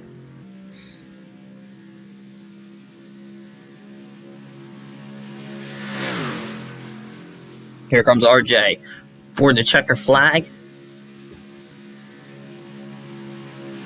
His time is going to be a 48.921. And that'll set him in 22nd position. Up next, we'll have the 23.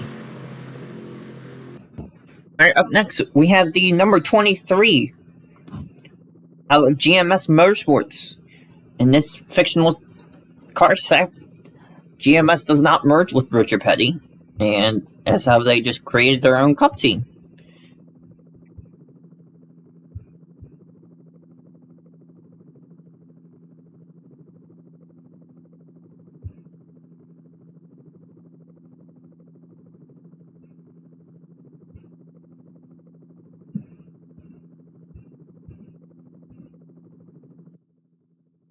Now here's the 23. This is Dom Callan, who has raced in TKC before.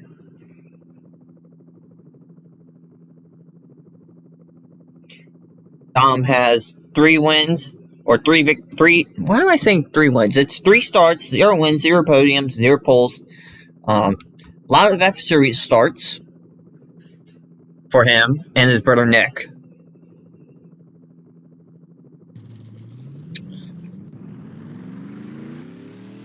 Okay, so the 23, you can tell this used to be Spencer Gallagher's ride, but after being sacked by GMS, they hired a new young boy of Zane Smith, who is the 2022 Camping World Truck Series champion.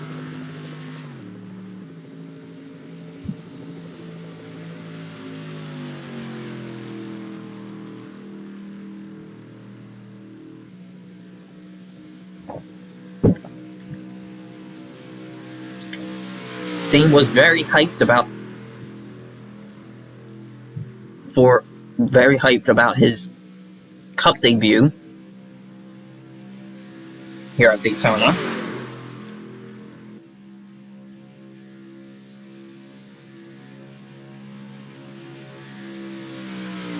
But yeah, this 23 kind of reminds everyone about the ARCA team they used to be.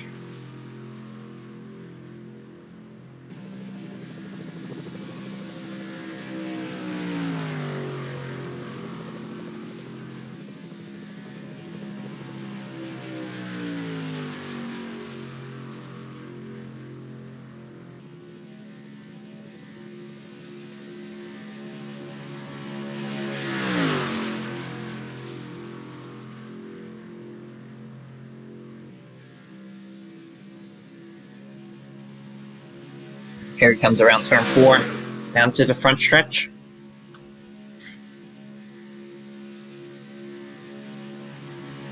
This time will be a 48.9.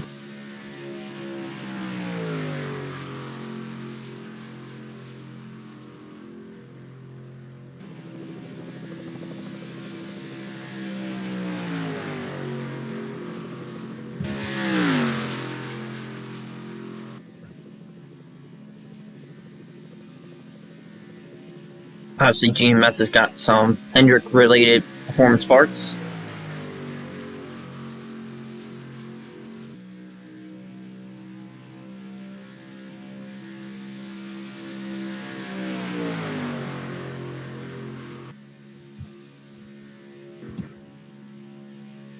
Here comes Callan to the checkered flag.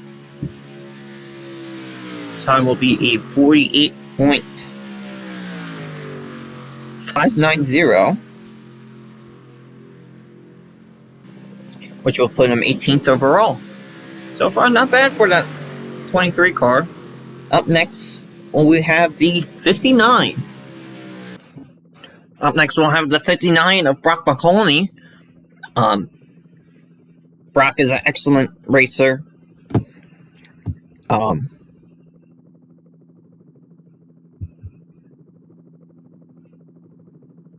There he is in the number 59 Napa Toyota. Obviously, Napa is sponsoring both Chase Elliott and the 59.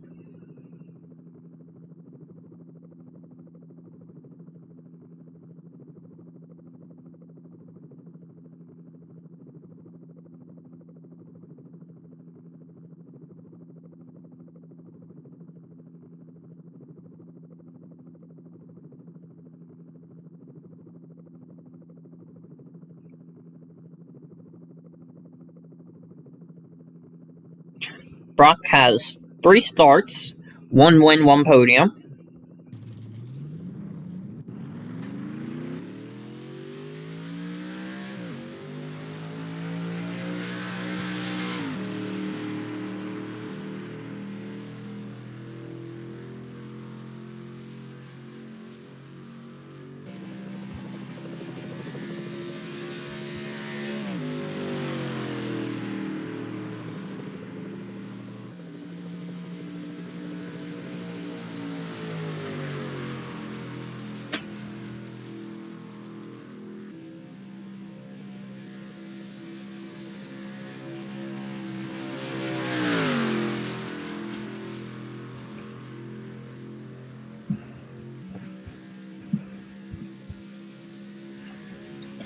Brock is doing a part-time schedule with Levine Racing, as well as Starcom Racing, so basically he'll be running full-time.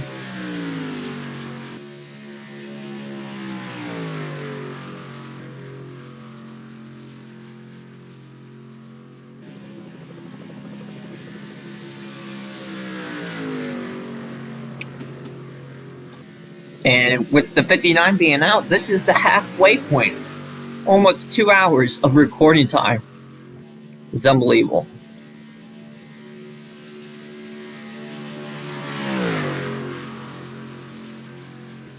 But the 59 is being driven by Derek Kraus, which, like I said, he'll be running part-time in the 59 and the 99.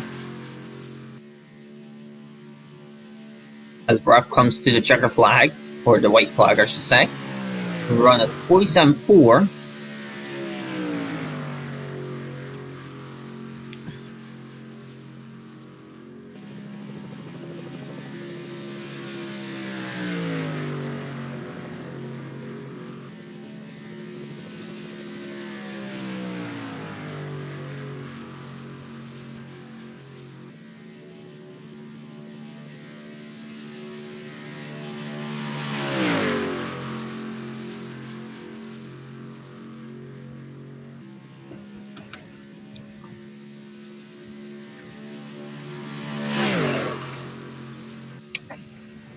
Here comes Brock to the checker flag. 47.104.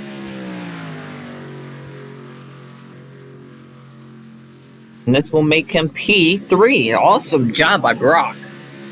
So right now it will be Colin Grace, Nick Aguilar, Brock Alcani, Matteo Giuliano, and Alex Pantino, the top 5 at the halfway point of qualifying. Now here's another part-time car, 36, of TKC's very own Alec Adele. He's the event manager at TKC. He races once in a while. Obviously, he did the endurance race at Englishtown, which his team won and got first place.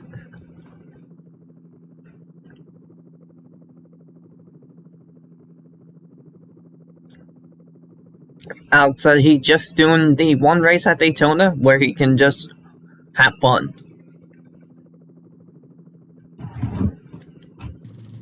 So there goes Alec.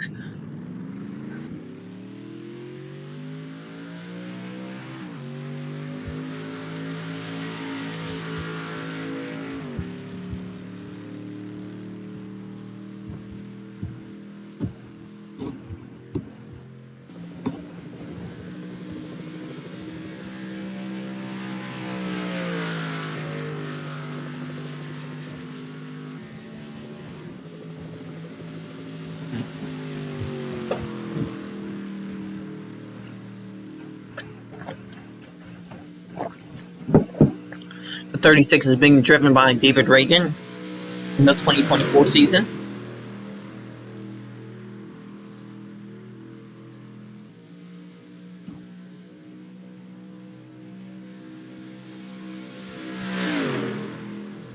As Alec will get the green flag here.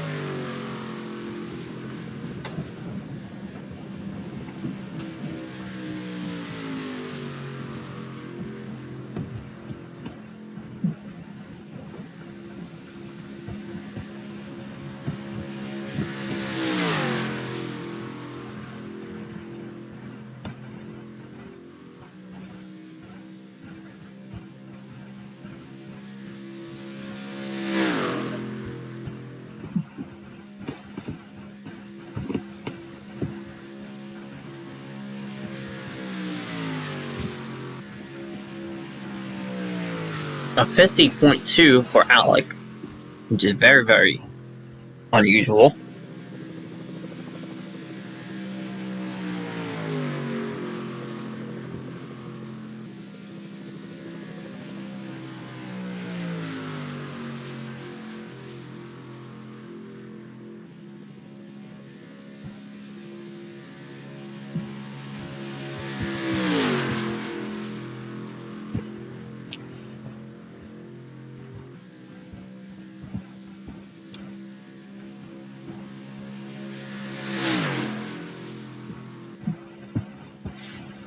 Here comes Alec to the checker flag.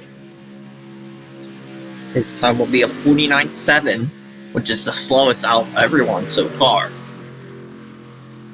And next up, we'll have the 81.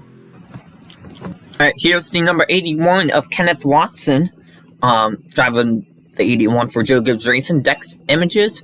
This is Harrison Burton's 2024 fictional ride. Harrison's making the leap up to the Cup Series after winning the 2023 Xfinity Series.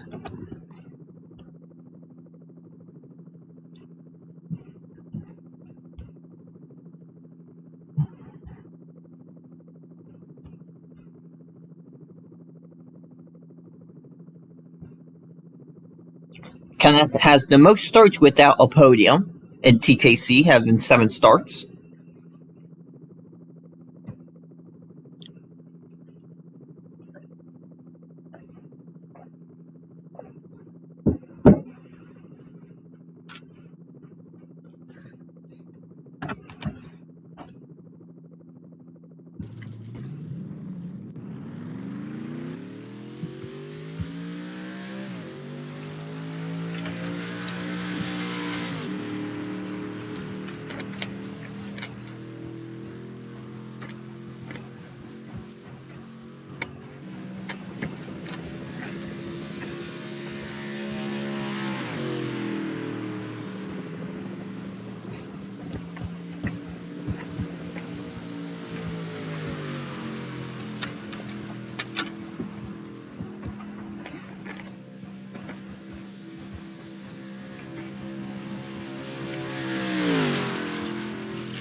Here comes Watson to take the green flag for his qualifying lap.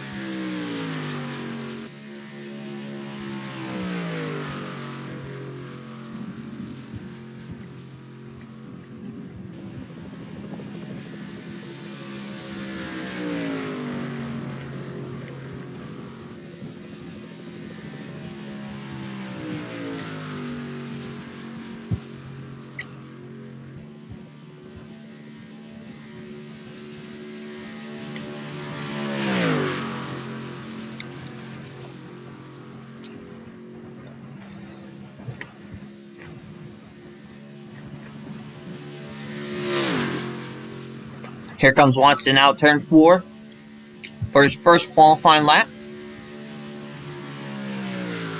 47.5.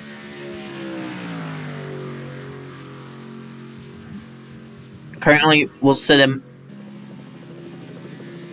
8th overall.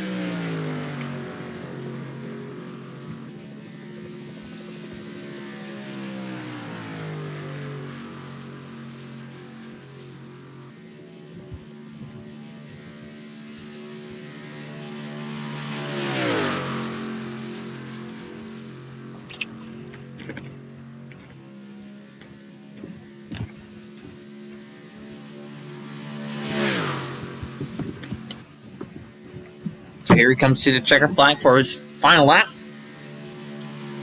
His time will be a 47.183.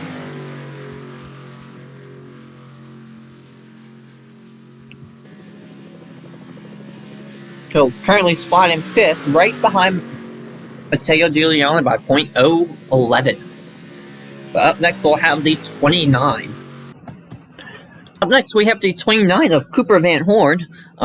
He is also a really good kart driver based out of Maryland. He uses comp karts to his advantage. He was down here for the Delaware Grand Prix,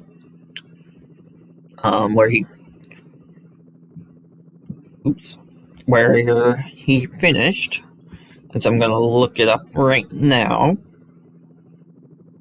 Cooper finished 21st overall. Just had some bad luck. Finished 9th in pre-final 2. But finished 21st overall in the finals.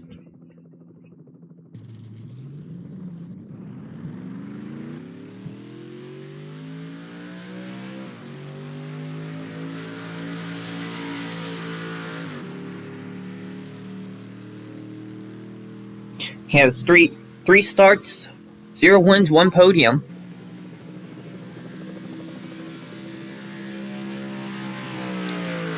And the 29 is being driven by Austin Terrio for this mock season for Kurt Busch Incorporated.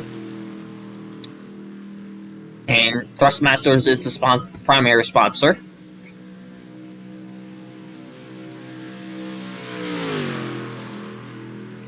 And if you remember, Austin Terrio had a very nasty crash at Las Vegas almost 10 years ago in a truck series. And I don't think. Then he won the ARCA Championship back in 2017. And that was probably the greatest time of his life. And probably never got to race in NASCAR ever again, unfortunately. Oh, yeah, he did. But only on part-time basis. But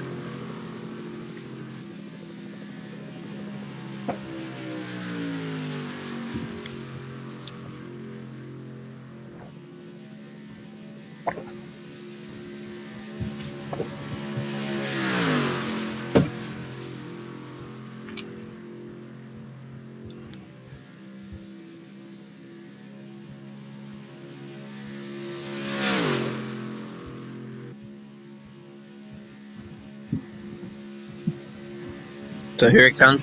What's the time? Will be a 48.8.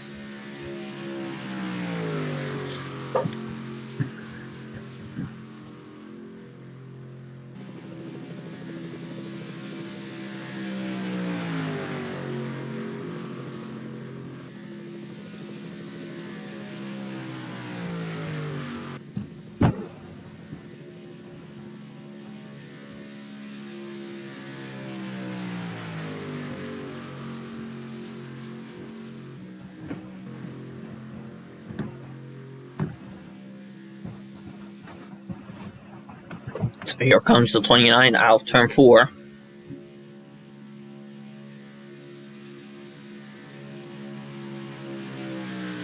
His time will be a 48.454.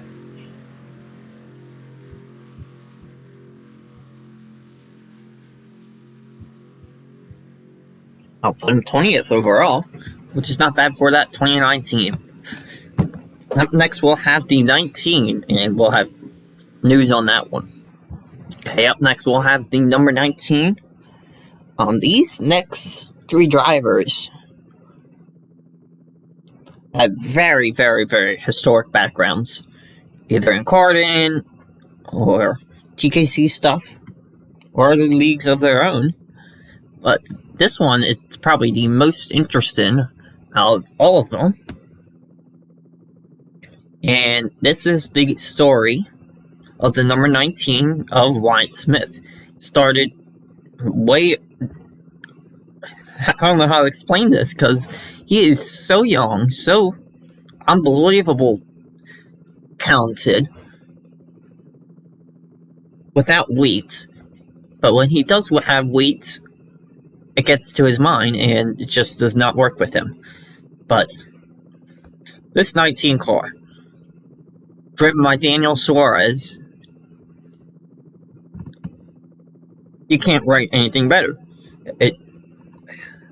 I don't know. It's why it's been in endurance karting. He's been racing with TKC with 6 starts, 0 wins, 0 podiums, but he's still young, and he will become probably one of the greatest once he grows older and races a lot more. Right, here is Wyatt Smith in the number 19.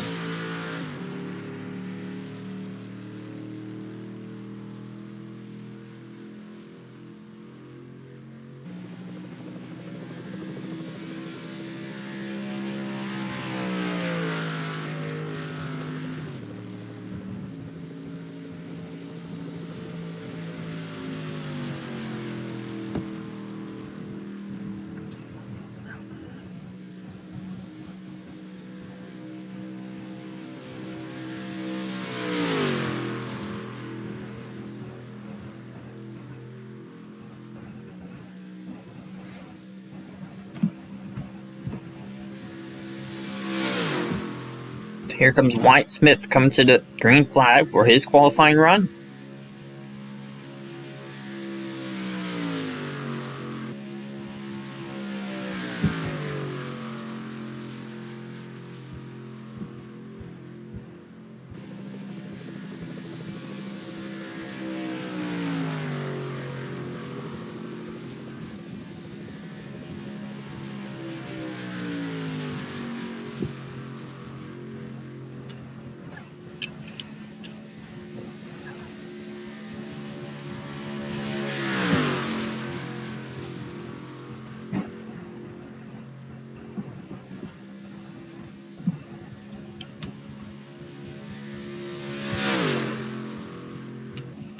So here comes the 19 across the line.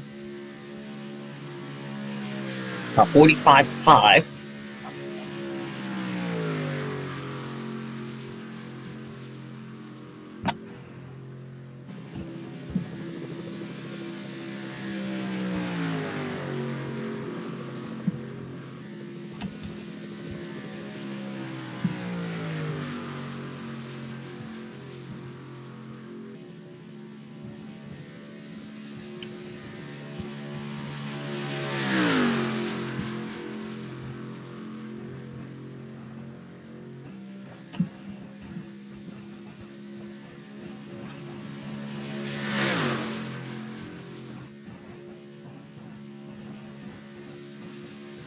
Checker flag is out for Wyatt. This time will be a 41.59.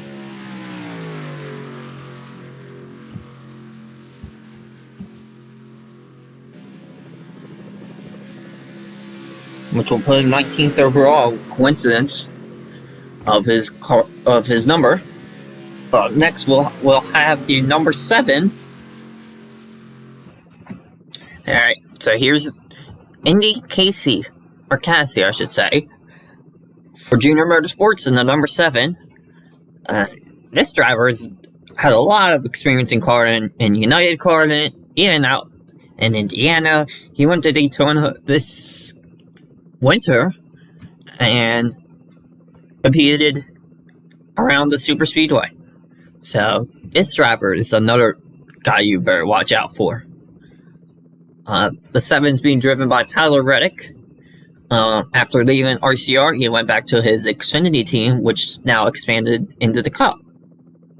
With help by Hendrick Motorsports.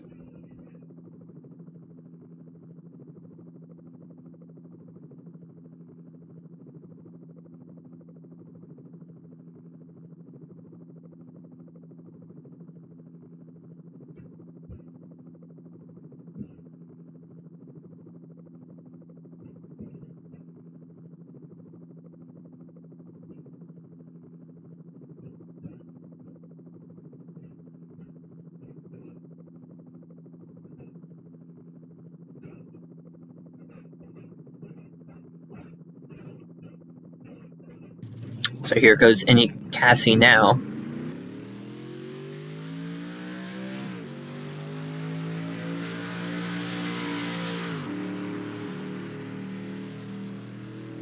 Out for his qualifying run.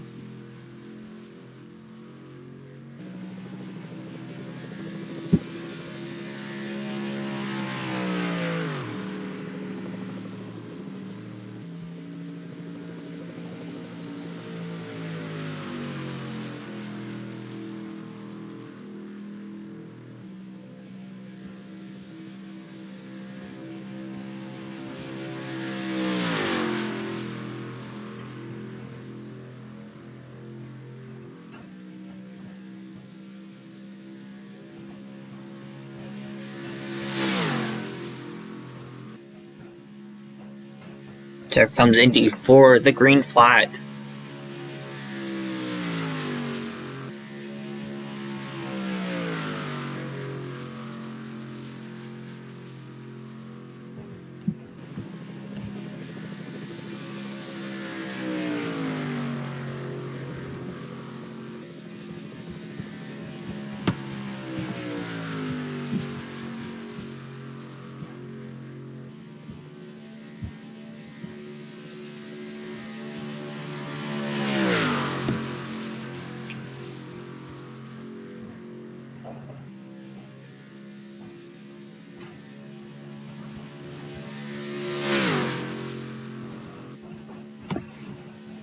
There comes Indy for the white flag. His time will be a 47.7.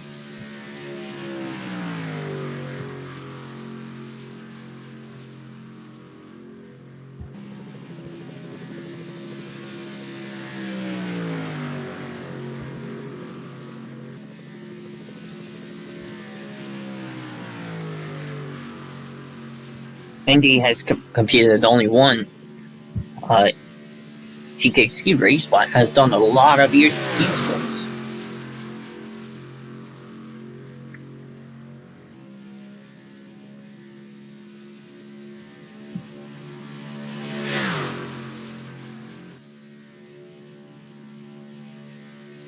So here comes Indy down to checker flag. Time will be a 47.409.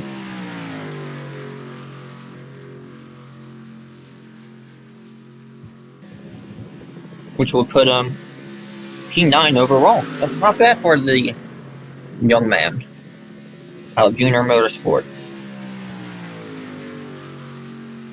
But up next, we'll have the 28 with news.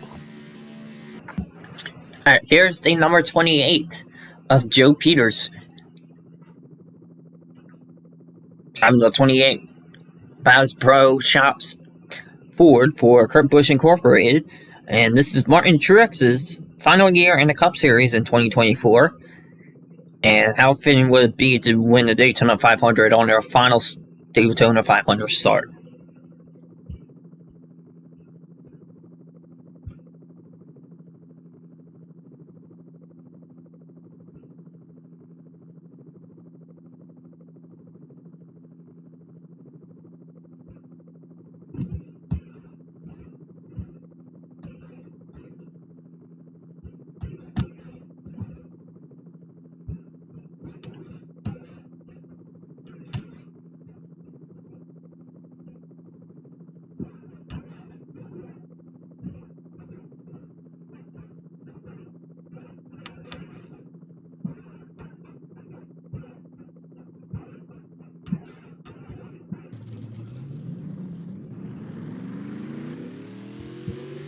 If you want to know the backstory of Joe, he started racing at LVGP like numerous drivers and raced in the leagues there.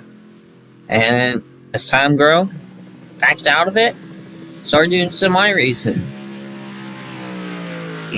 Phenomenon over there. And then racing TKC, which he has two starts and one podium to his name.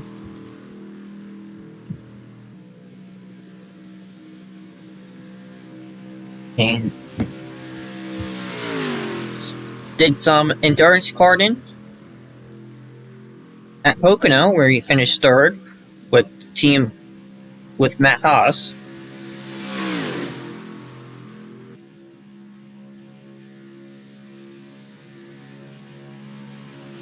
As the green flag is dropped on him.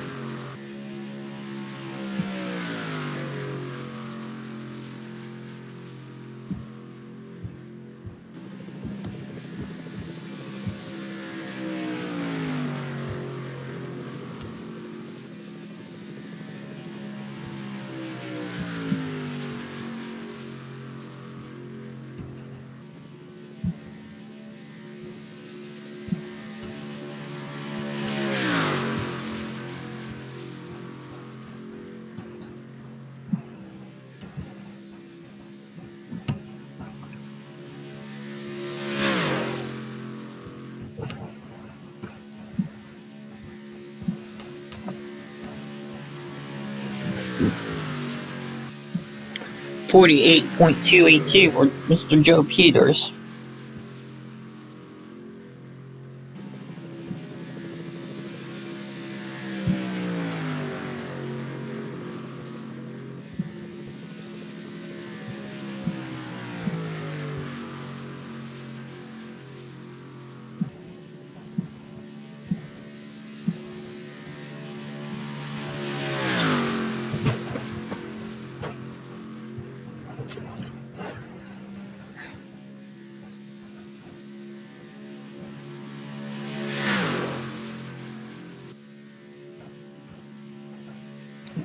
Here comes Joe to the checker flag. This time will be a 47.892.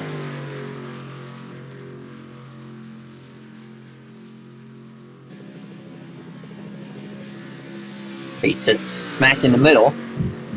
And 15th position. And then up next we'll have the 21. Here's the 21 of Calvin Marshall. Calvin has raced in TKC before, with 1 podium to his name and 5 starts. Calvin is driving one of the most iconic numbers and teams to exist in NASCAR with the 21. Wood Brothers Racing. The driver of the 21 is actually Greg Gauldin, which I thought was kind of hilarious because I didn't think he would be in Cup Series.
The 21's basically has an alliance with Team Penske, so it makes it a 5-car team, if you look at it.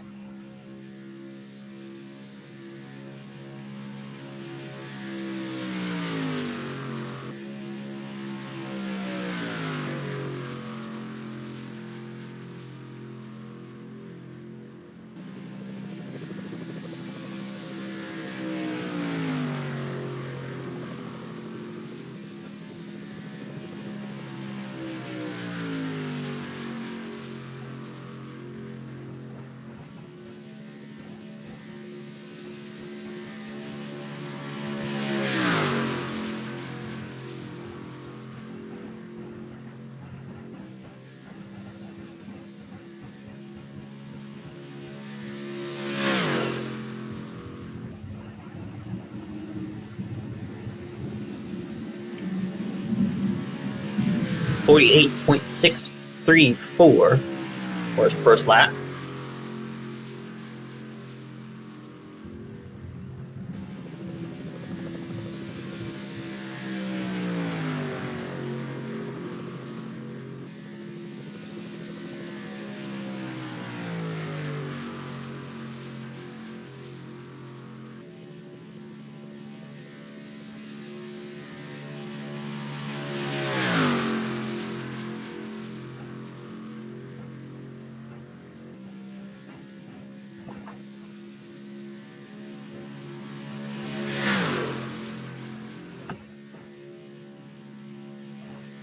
Checker flag will be out for Calvin Marshall. Time will be at 48.258.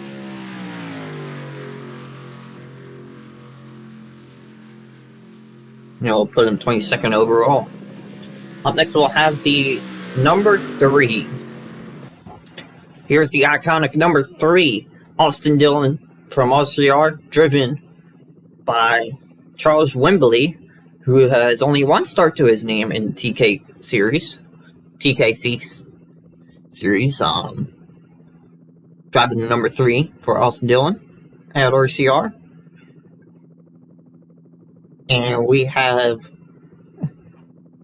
no words for this scenario. Number 3 at Daytona. How iconic can that be? And this is the last RCR car to head out.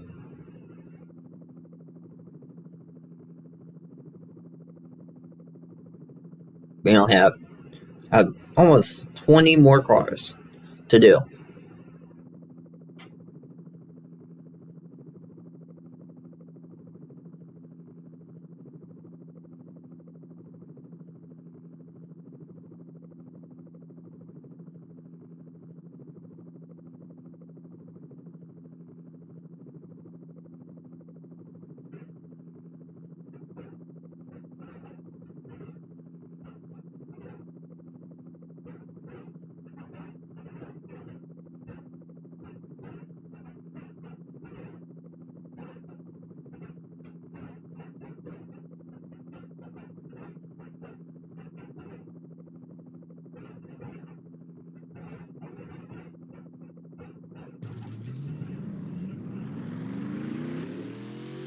Right, here goes the number 3.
But that 3 car sounds really fast.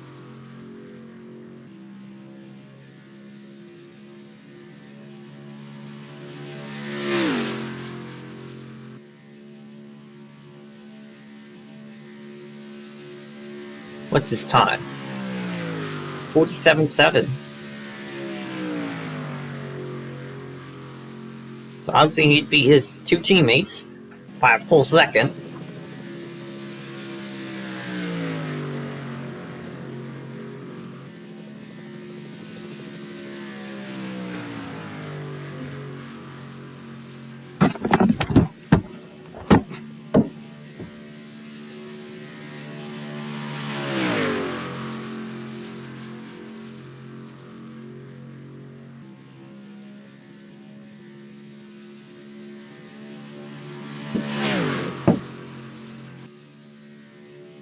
Here comes Charles to the checker flag.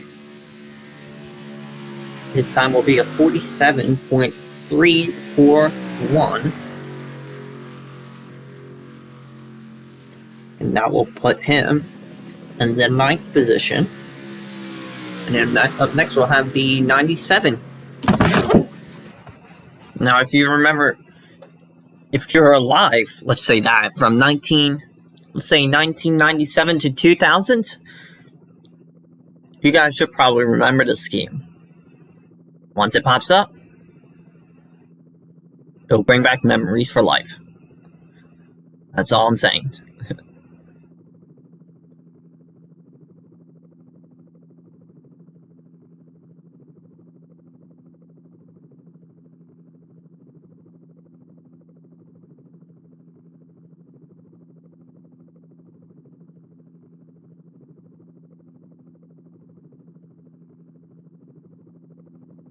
There it is, the number 97, John Deere Ford.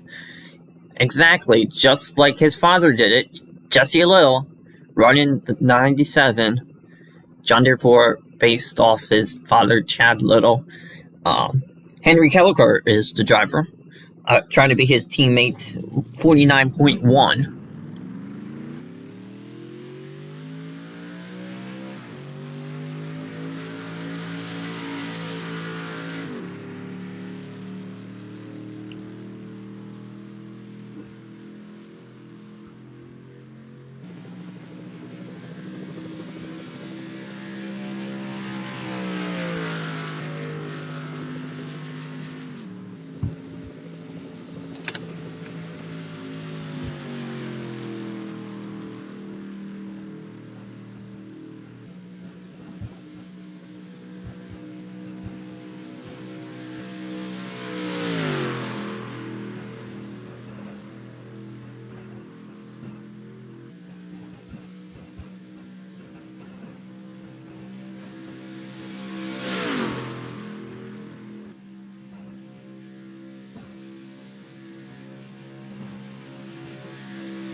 as Henry Kelleher takes the green flag. We'll share some of his stats in the TKC series.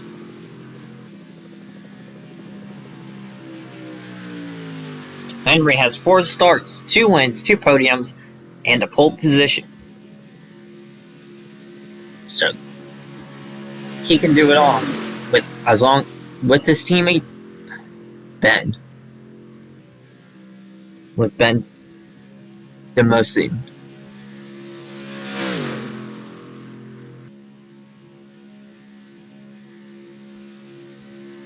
White flag is out.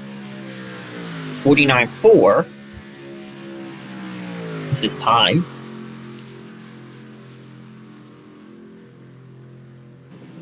No, 97 doesn't look that powerful.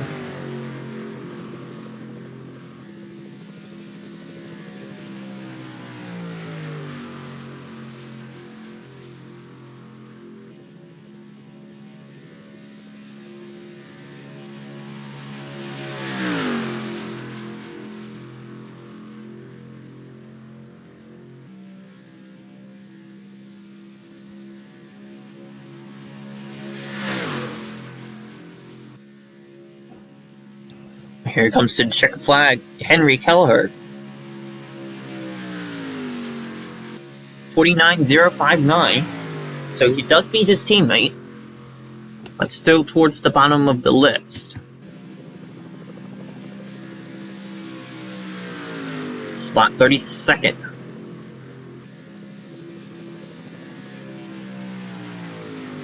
Up next, we will have the number 20. News on that as well. Up next, we have the number 20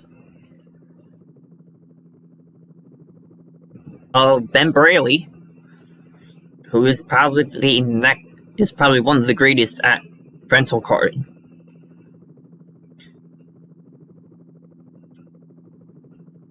He has 17 starts, 5 wins, 8 podiums, 7 poles, 1 championship. The championship he won was last year's Summer League. In 2022, he's trying to go to become the first multi-driver championship and multi-driver and the first repeat.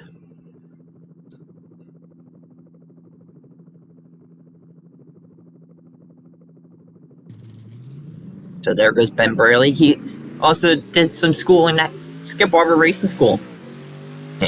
That's where he gained a lot of his talent at just a young age.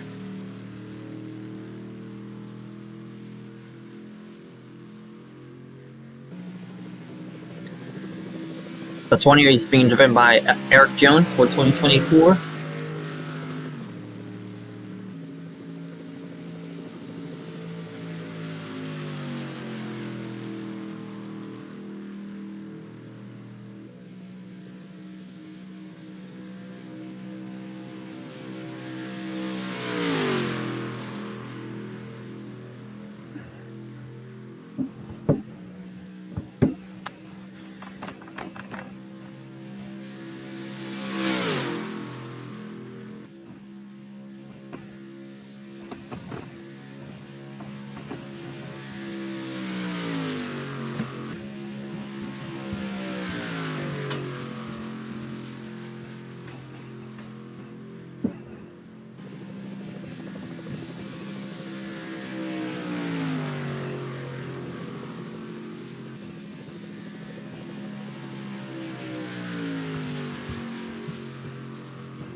Here is Ben for his first time.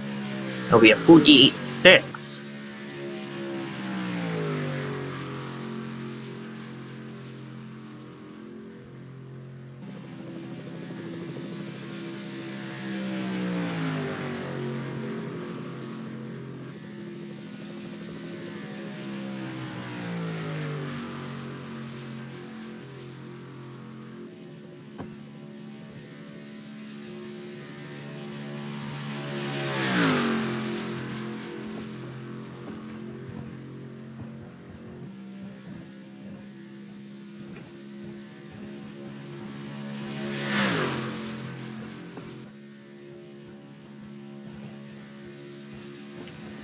Here comes Ben.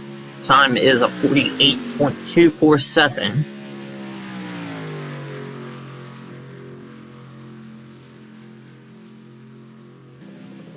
I'll put him 23rd overall.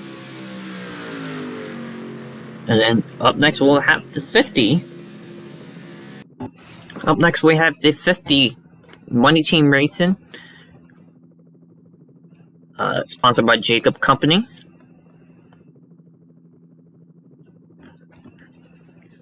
This is a part-time entry split between two drivers.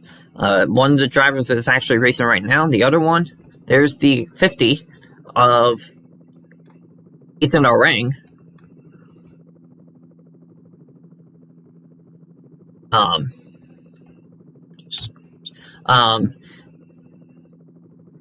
Lot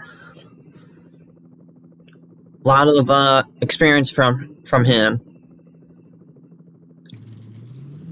Doing F-Series and being one of the TKC sponsors as well.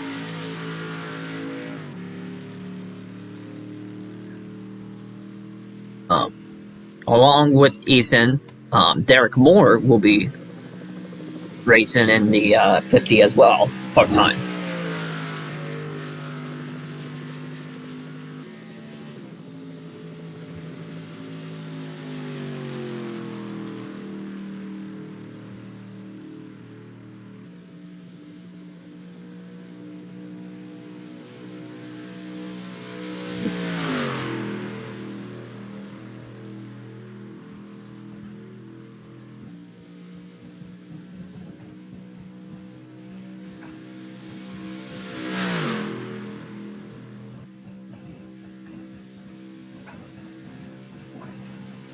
As Ethan Orang gets the green flag.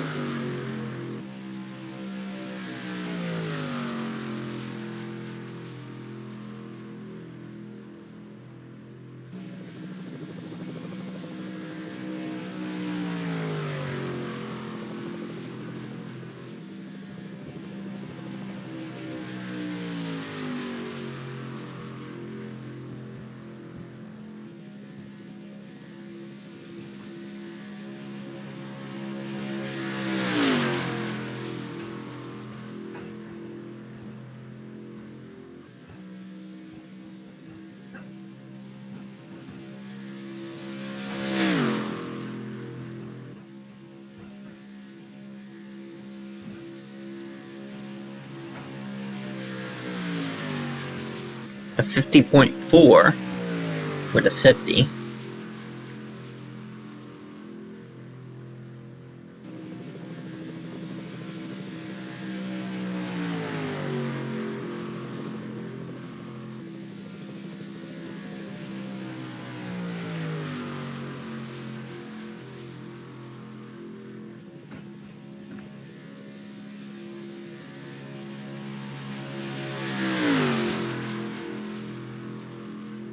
Obviously, forgot to say, for 2024, the car for the 50 is being driven by Todd Gilman and Garrett Smithley.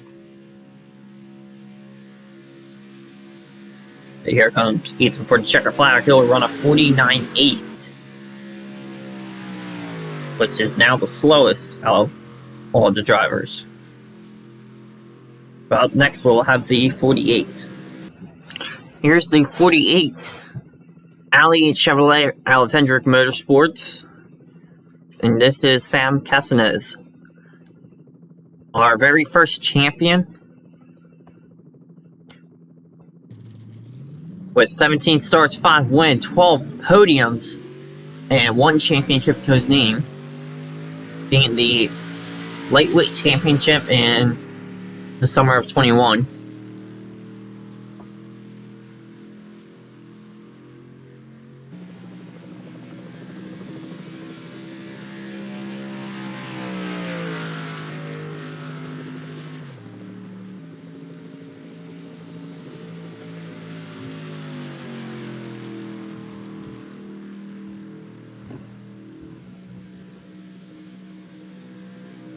And Sam had another interesting career starting at Lehigh Valley.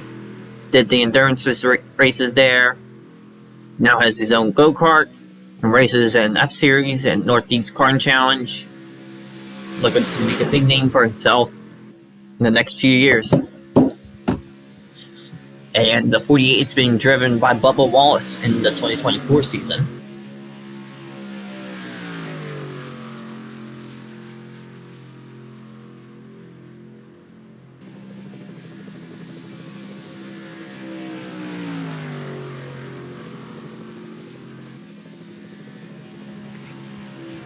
And this is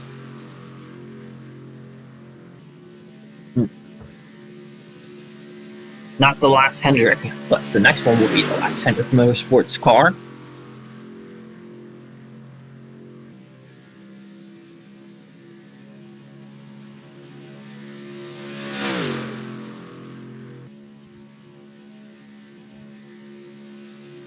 Here comes Sam to the flag.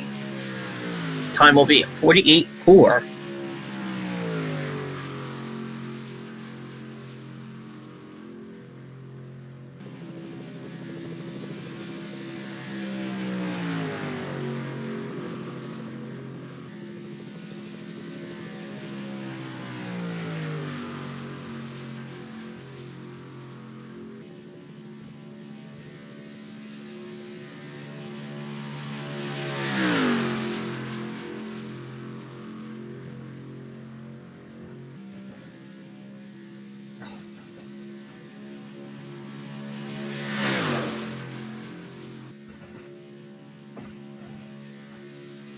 And the checker flag is out for Sam.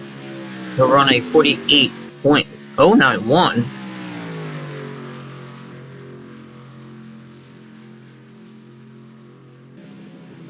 Which is the same lap time as Nathan Lavendro. But up next we'll have the 25, which is the last car of Hendrick Motorsports. So here's the last Hendrick Motorsports car in the number 25. Pepsi Mountain Dew Chevrolet is Alex Smith, who is another very TKC regulars. Attended almost all of the TKC races that has ever happened. With 34 starts, 0 wins, 8 podiums, and 1 pole position. He has never had the luck to win a race. But it could happen here in NR2003. This is Daniel Hemrick's ride for the 2024 season. Hemrick was the 2021 Xfinity Series champion, if you remember to that crazy finish at Phoenix, where he dueled Austin Cindric to the line and edged him out just for a win and a championship. But there's no edging and dueling here at Daytona. Well, there might, but not for qualifying.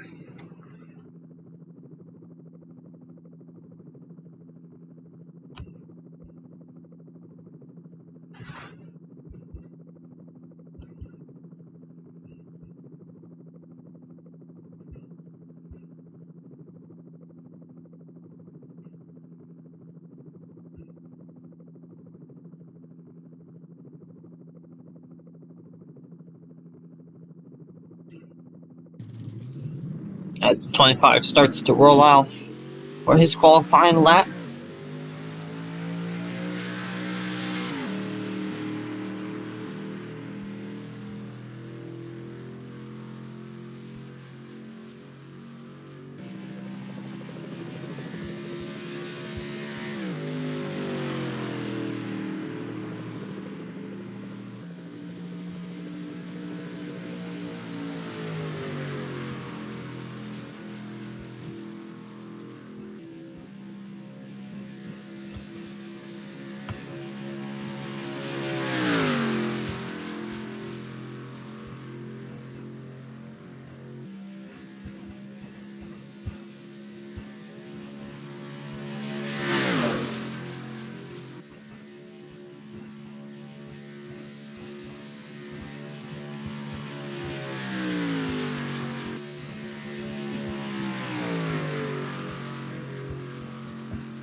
that 25 seems like a very fast machine.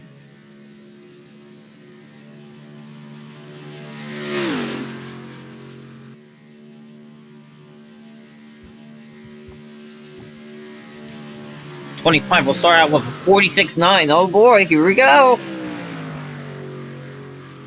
962, he's up there. He might spoil this party.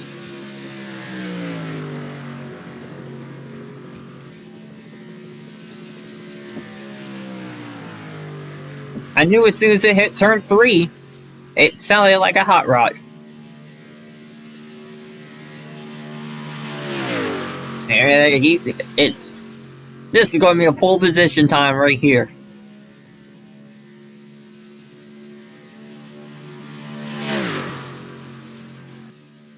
So here comes Alex Smith to the line. Will be good enough for pole position. Oh my! By a huge margin, a 46.580 puts him straight to the leaderboard by 4/10.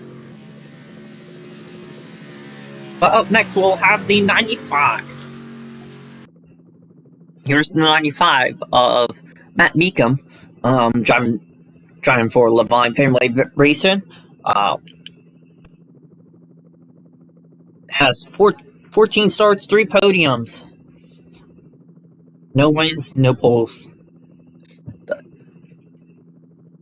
Crazy guy that races rental cars and he knows how to get it done. I've been to Levine on occasions, was part of the Camp 95 in 2017 where McDowell was there, and that was his final year. And I remember that I got to sign, I believe it was the spoiler of the car that he ran at Daytona, and he finished 4th in that race, I believe. So I guess my luck brought McDowell some luck. But yeah, the 95 here in 2024 will be driven by Matt DiBenedetto. Again, another historic team and car for 2019. And what a year it would have been if he won at Bristol. But he just came oh so close. Imagine if he stayed longer. Would he have a shot at championships? Would he have shots at wins? But you never know. But here comes Meekum for the green flag.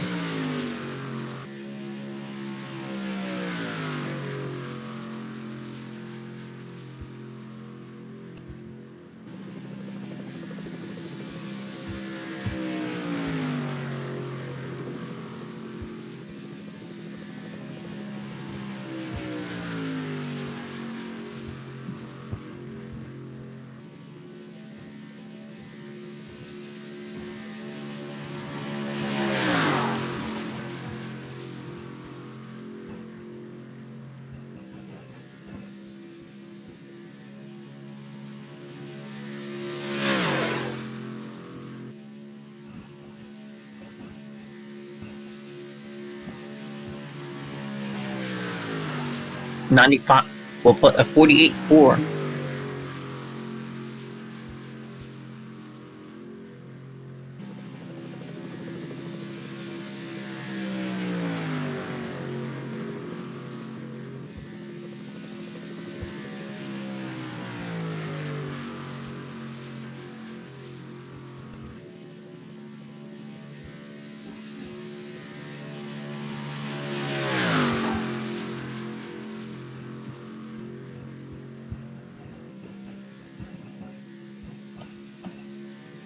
Here comes Meekum out of turn 4. Seeing the checker flag. With a 47.984.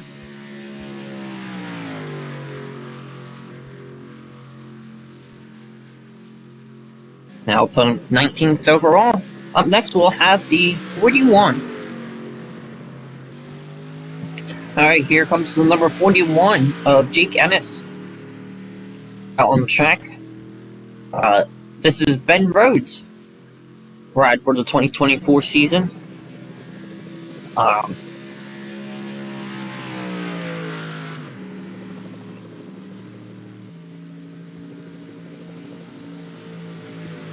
Ben Rhodes is the 2021 champion. I almost said 2020, but he's the 2021 champion.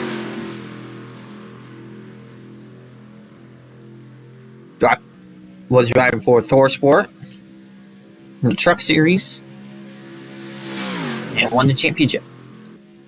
Got some money back in by Alpha Energy Solutions. Gone full time in 2023. In 2024, he's looking for a better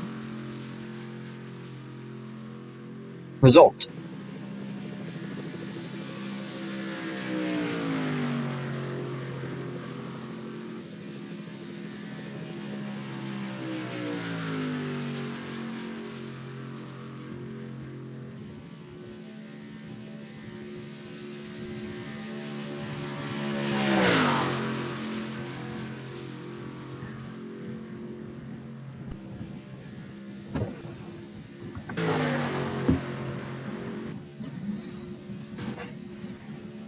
Here comes the 41 across the timing line for the first time. It'll be a 48-2.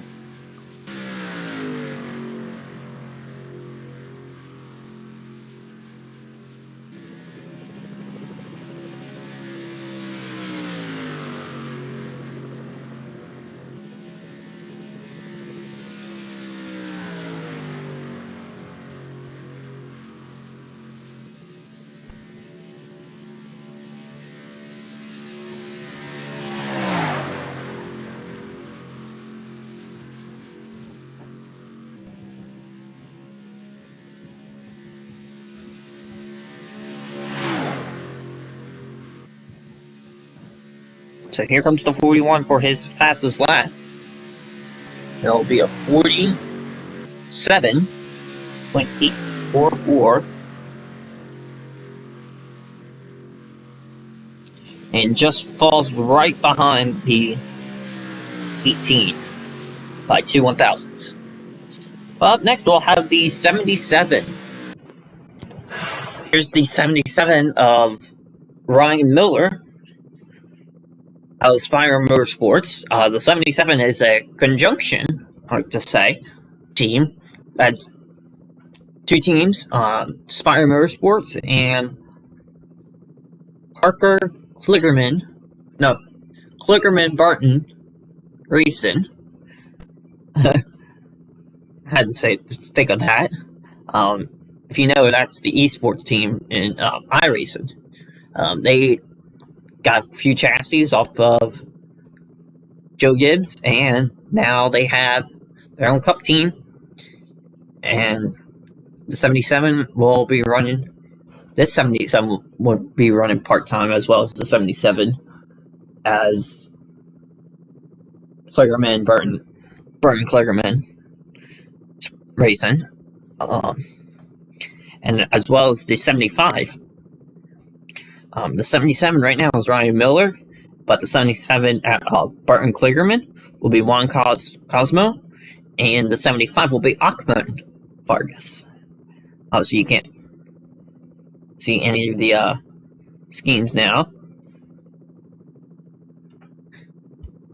And I forgot to mention that the 16 is also being a part-time. That's run by Christian Penderson.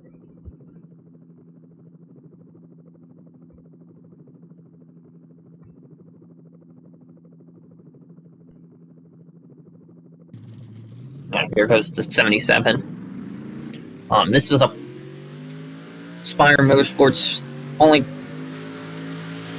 chassis. That has a Chevrolet.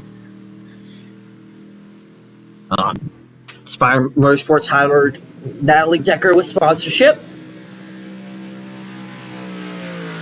And they also, and Burton Kligerman signed Ryan Vargas, and Bart Kligerman is driving for himself in the 75.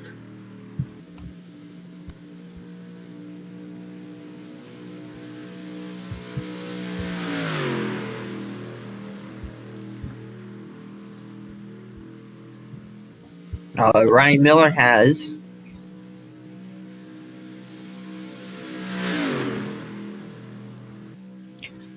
3 starts, 1 win, 3 podiums, 0 poles, and 0 champs. So, he's got a good resume, not a decent.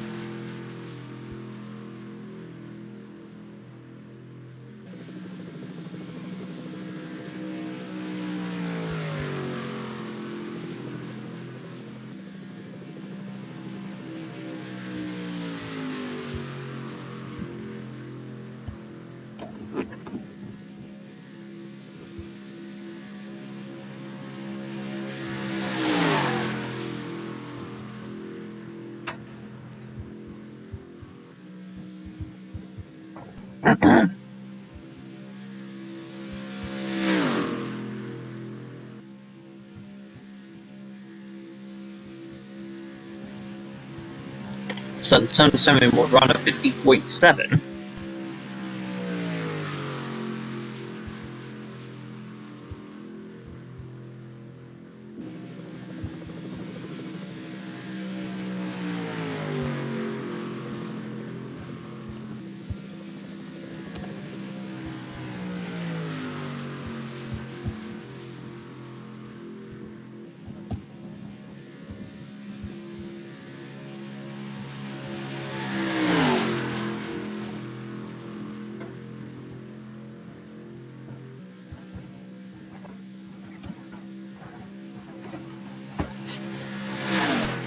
Coming through the checker flag.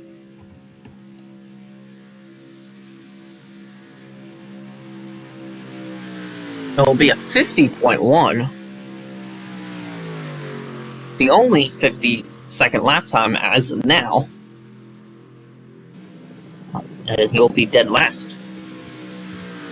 Up next, 10 more cars to determine the qualifying order. We have 10 more cars, just 10, to determine the Daytona qualifying order. Here's number 1, the 00, Jonathan Joseph.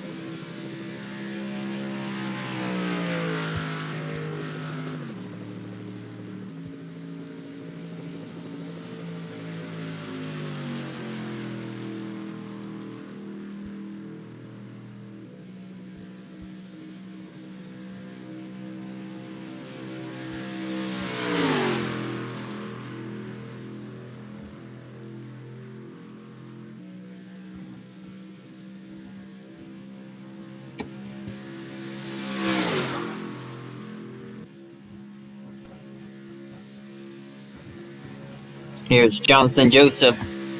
5 stars, 1 win, 1 podium, 0 poles, and 0 championships. The TKC series. And that 00 is looking really, really fast around the triple bank, or the banks of Daytona.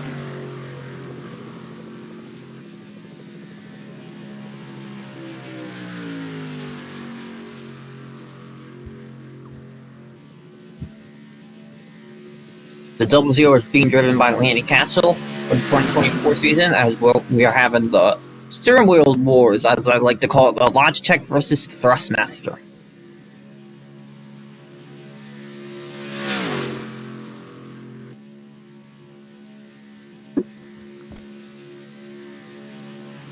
White flag is out, 48.2.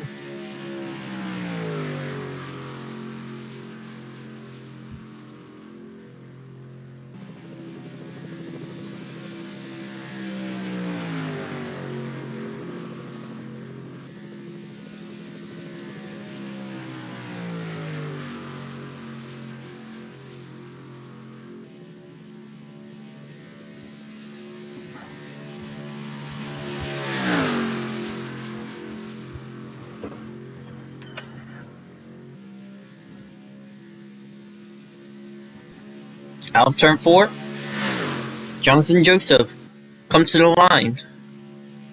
What will his time be? 48.180.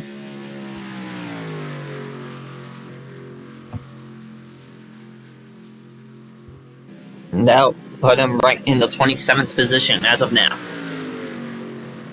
Up next, we'll have the 4 car.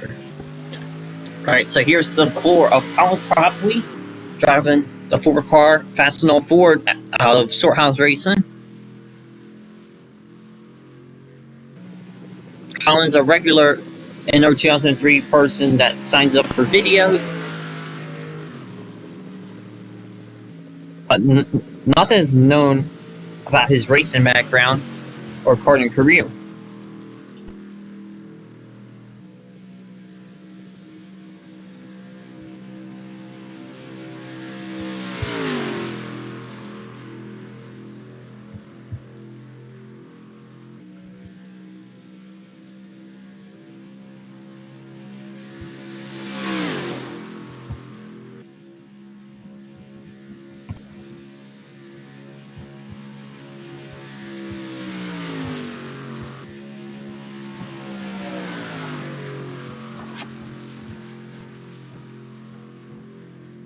As he starts his timed lap.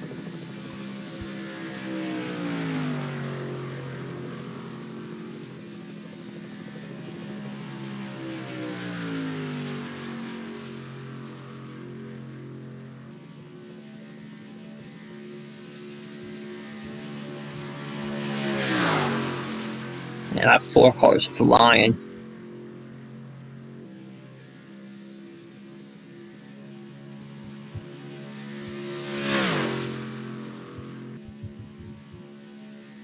So here it comes across the line. 48.2. I thought it was going to be quicker than that.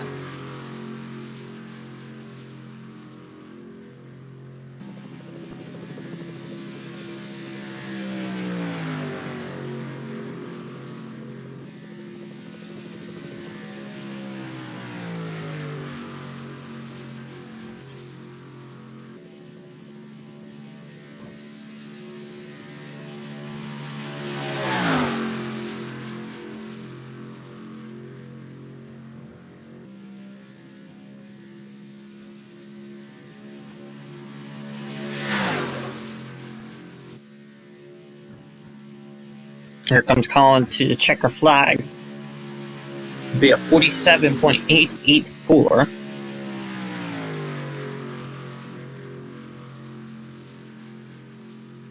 Now put him 18th overall as of now. Then we got the 11. So here's the 11 of Karsten Cole. Karsten is a regular at Monza World Class Karting at Foxwoods. With three starts, 3 wins, 3 podiums, and 1 pole position. Considered one of the greatest at Monza.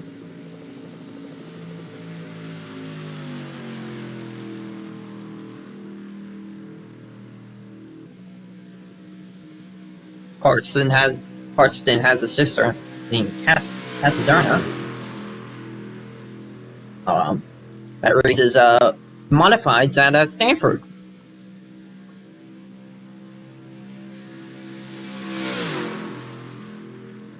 He was selected by Joe Gibbs Racing to drive the 11, green Toyota, and this is Christopher Bell's ride in 2024.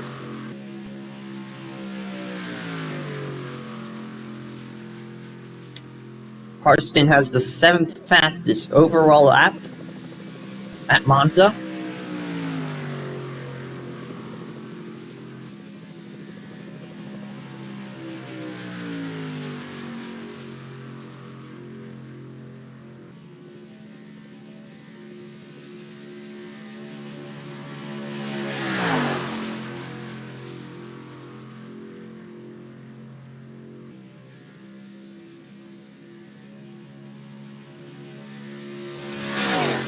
So here comes Karsten around the final corner. Take the white flag. What will his time be?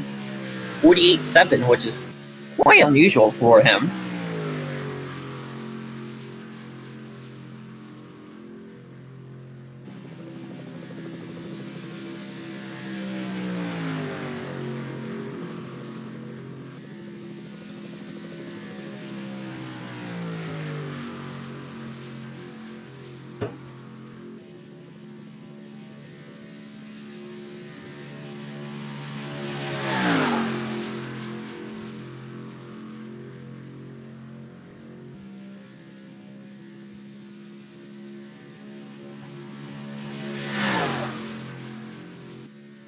Here comes Carson around the checker to get the checker flag. His time will be a 48.285.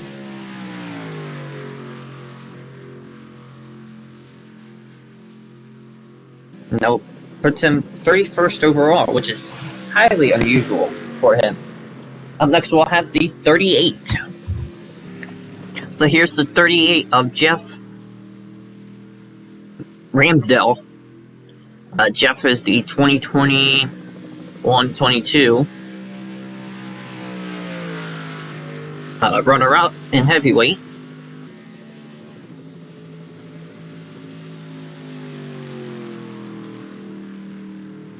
Jeff has 13 starts, 2 wins, 3 podiums, 0 poles, and 0 championships.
There comes Jeff around for the first time. Be 50.4.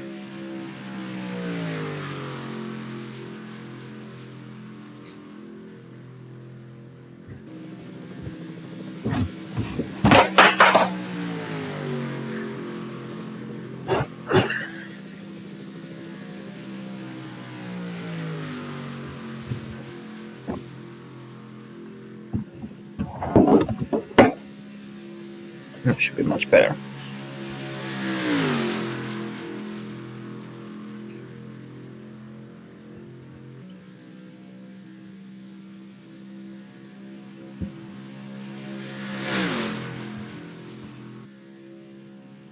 So here comes Jeff for his final time around. What will his time be? A 50.011. And that'll be second to dead last.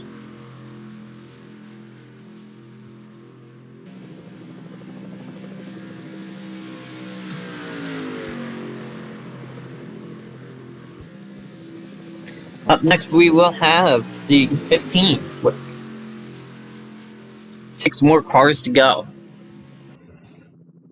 As the weather starts to roll in a little bit, we have 6 more cars. Yes, just 6 more cars left to qualify. There's the 15 of Dave Campos. The 15 is being driven by Tyler Ankrum on a part-time basis, with the JDGR Crosley Ford. This was his first team that he won in when they were in the Truck Series at Kentucky back in 2019. Yes, 2019. And then they swapped the Fords for 2021 and beyond. And then they won the championship with Tyler Ankrum. And now they're in the Cup Series, running a part-time team. Obviously, Tyler's a rookie, so he's making his debut.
As Campos begins his flying laps. Campos said to me earlier that he's not an oval racer, so he's trying to give something new.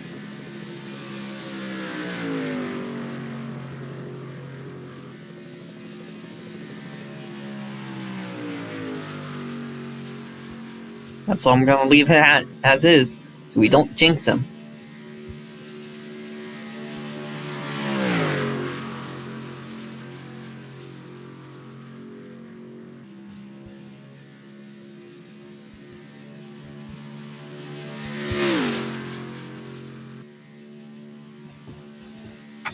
Here goes Campos along the line.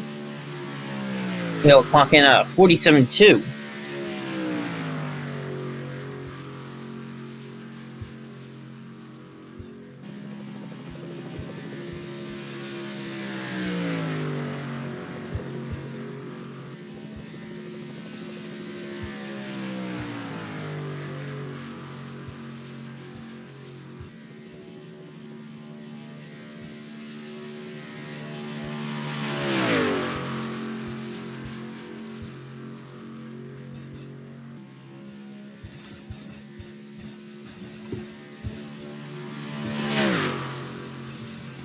Here comes Campos across the line.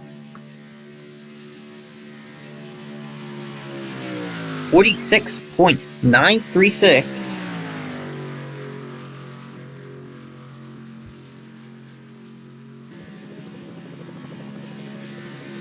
Now put him in second. So great qualifying for Campos. Up next, we will have the 12 car with 5 more cars left to qualify. As I was saying earlier, that we have 5 more cars left to qualify. Here's the last Team Penske car, the number 12 of Tim Jurek.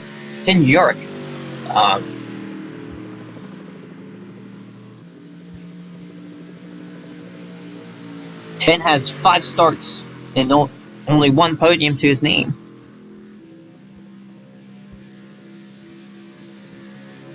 The number 12 is Ryan Blaney's car for the 2024 season, with sponsors PPG, and Menard's still backing up him in body armor.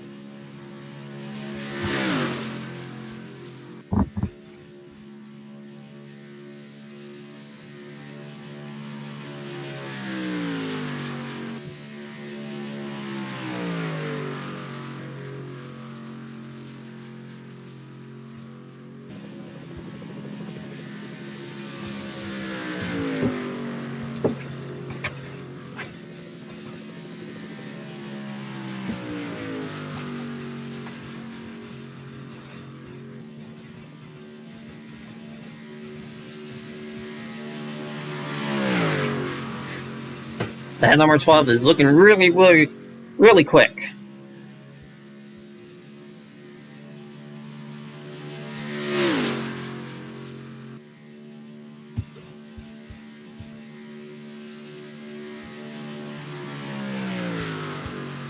.906.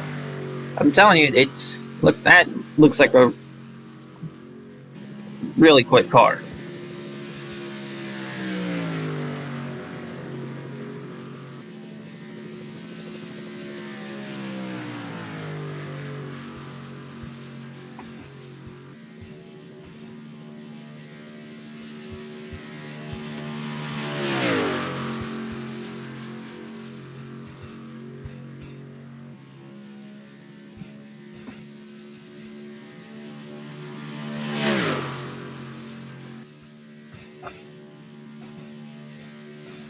Here he comes to the checker flag.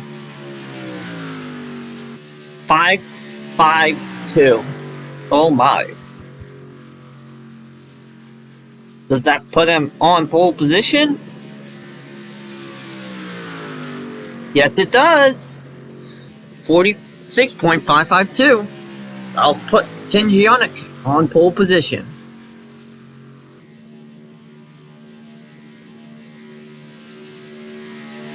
We'll see who the next car will be. So here's the 42 of Liam Mallon, driving the 42 Cheerios for Chip Ganassi Racing. This kind of gives us a little throwback from my childhood of John Andretti driving the 43 Cheerios, kind of, but not the exact paint, but gives me that kind of feeling.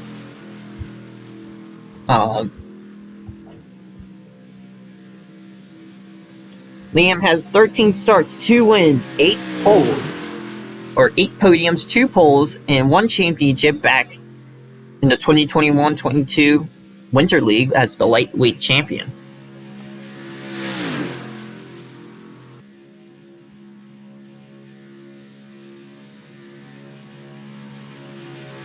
As Liam gets the green flag.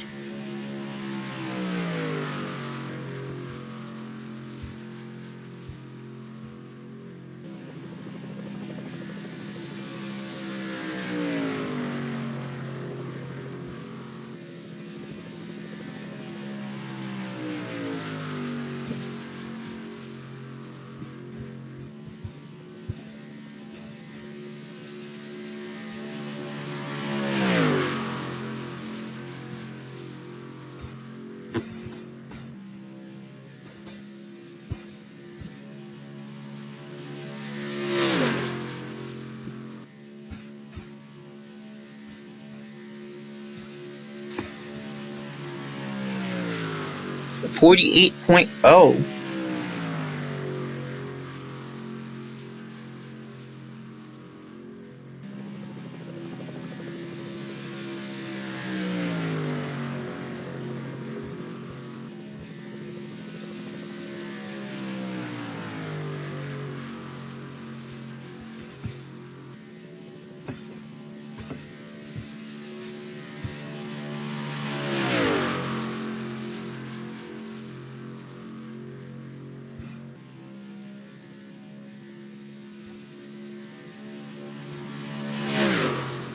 Coming around the final corner, down to the stripe.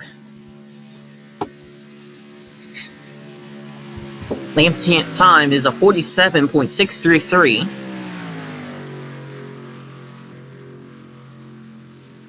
I'll put him like 15th overall, which is not too terrible. 3 more cars coming down. We're coming down to the wire.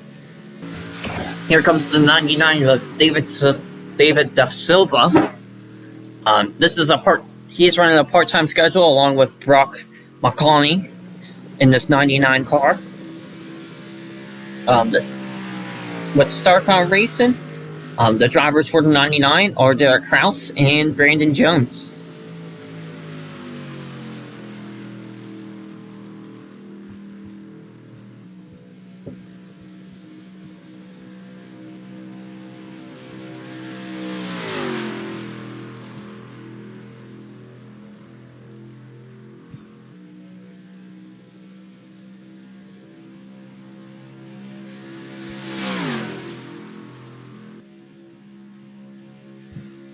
As he comes to take the green flag.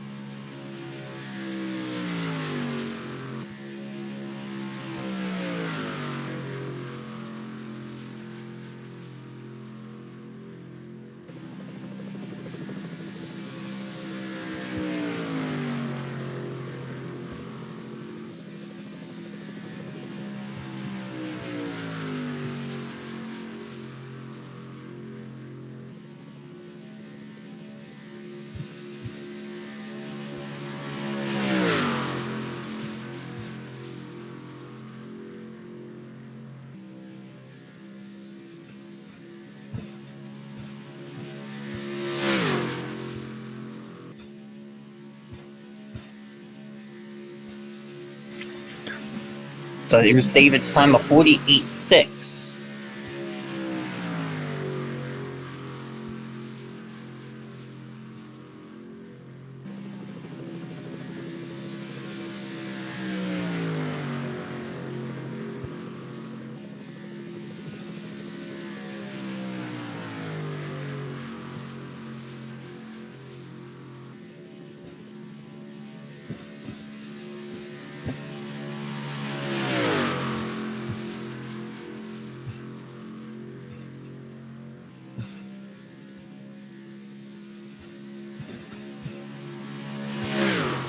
Here comes David around the final corner.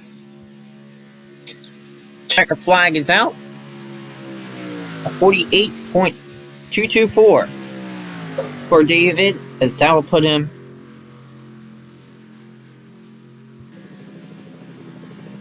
(32nd) right now. We got two more drivers to set a qualifying time. So here is the 24 of Tanner Campos. No relation to Dave Campos. As for Alex Smith and Wyatt Smith, no relation as well. All these drivers are all individuals, no family relations.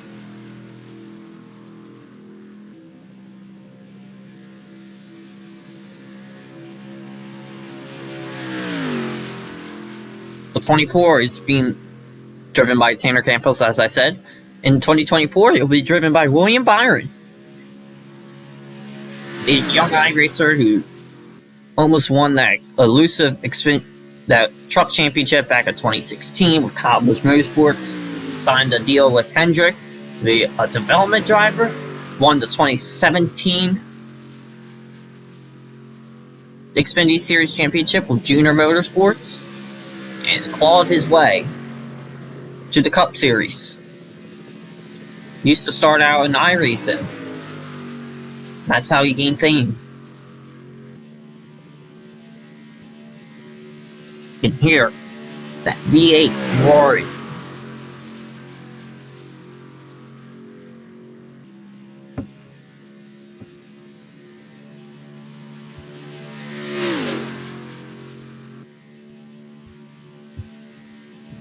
Here he comes around the tri-oval. His time will be at 47.1.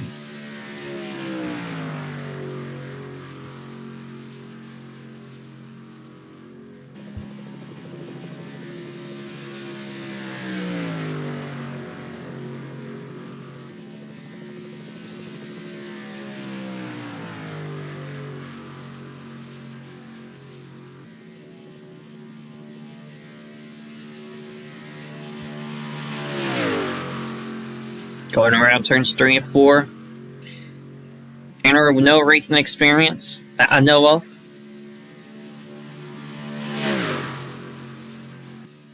Coming around Daytona for the final time for the checker flag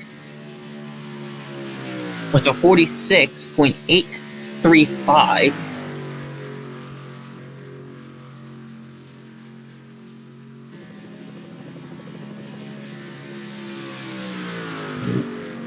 I'll put him third.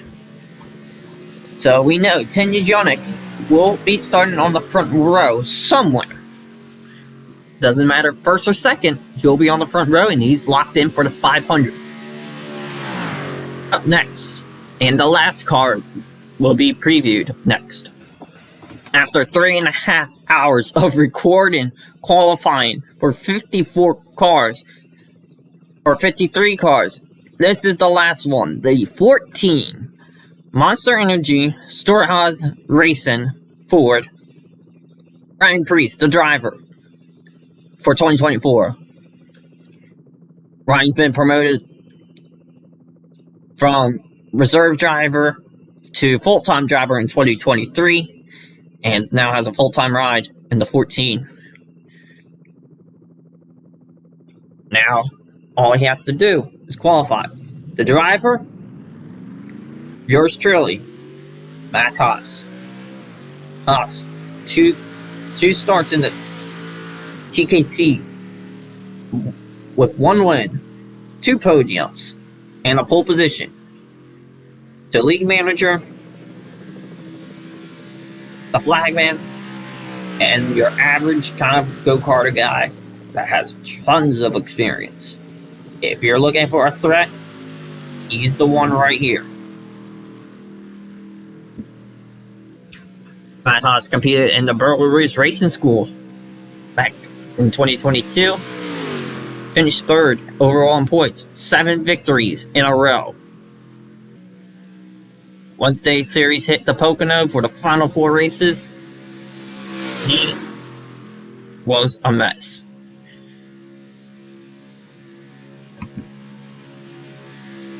Haas also competed in the American E-Kart Series where he met Colin and won 2 championships.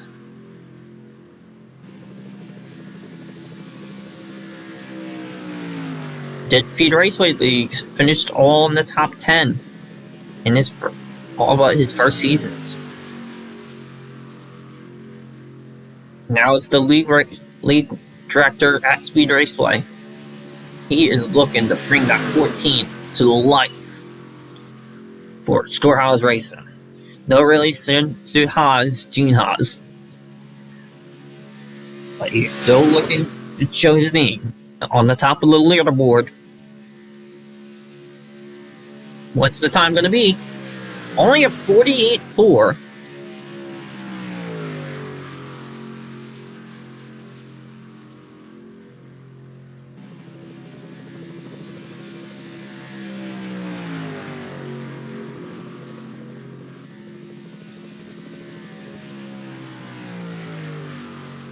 Haas is getting goosebumps down the backstretch.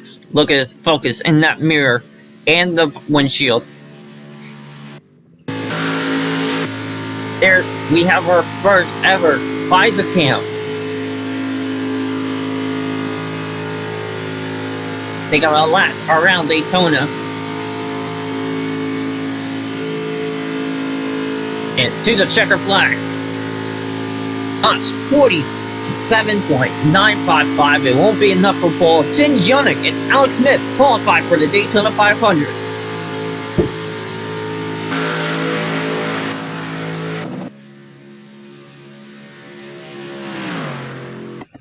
Alright, as I did the calculations, Tim Jonick will be on pole position, followed by Alex Smith, Tanner Campos, Dave Campos, and Colin Grace, the top 5. Now, if you see the order number over here, that's just the way they qualified in.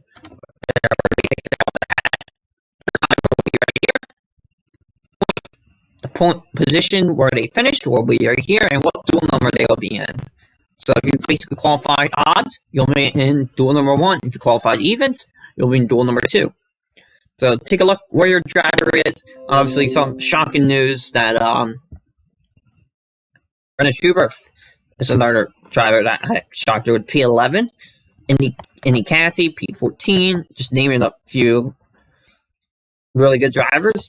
Liam Mallon, P16. And Brandon Devine in P19.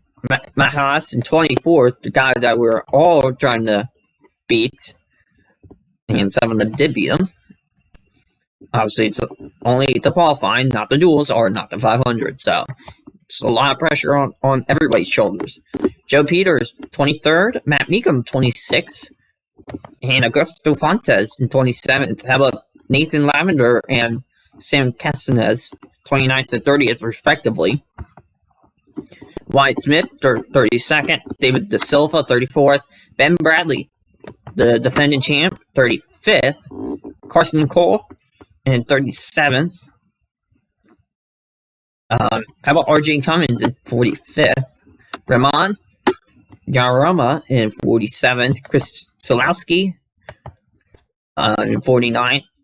Alex Vidal, 51st. So here's the starting grid for the duel number 1. Obviously, times, drivers, the order number. This is their starting position. So let's see some big names in here. Colin Grace, Brandon Schubert. See Brendan Devine, Joe Peters, Justin Dietrich, Another name I forgot to mention: Augusto Fontes, Nathan Lavender, Ben Braley, Carson Cole, Ramon, RJ, and Chris Zalowski and Alec. Some names that I mentioned.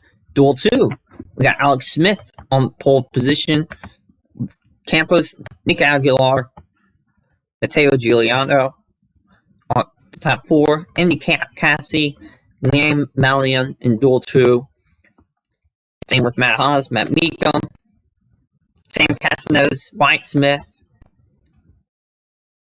Henry Kelleher, Ethan Orang, Ben DeSimost.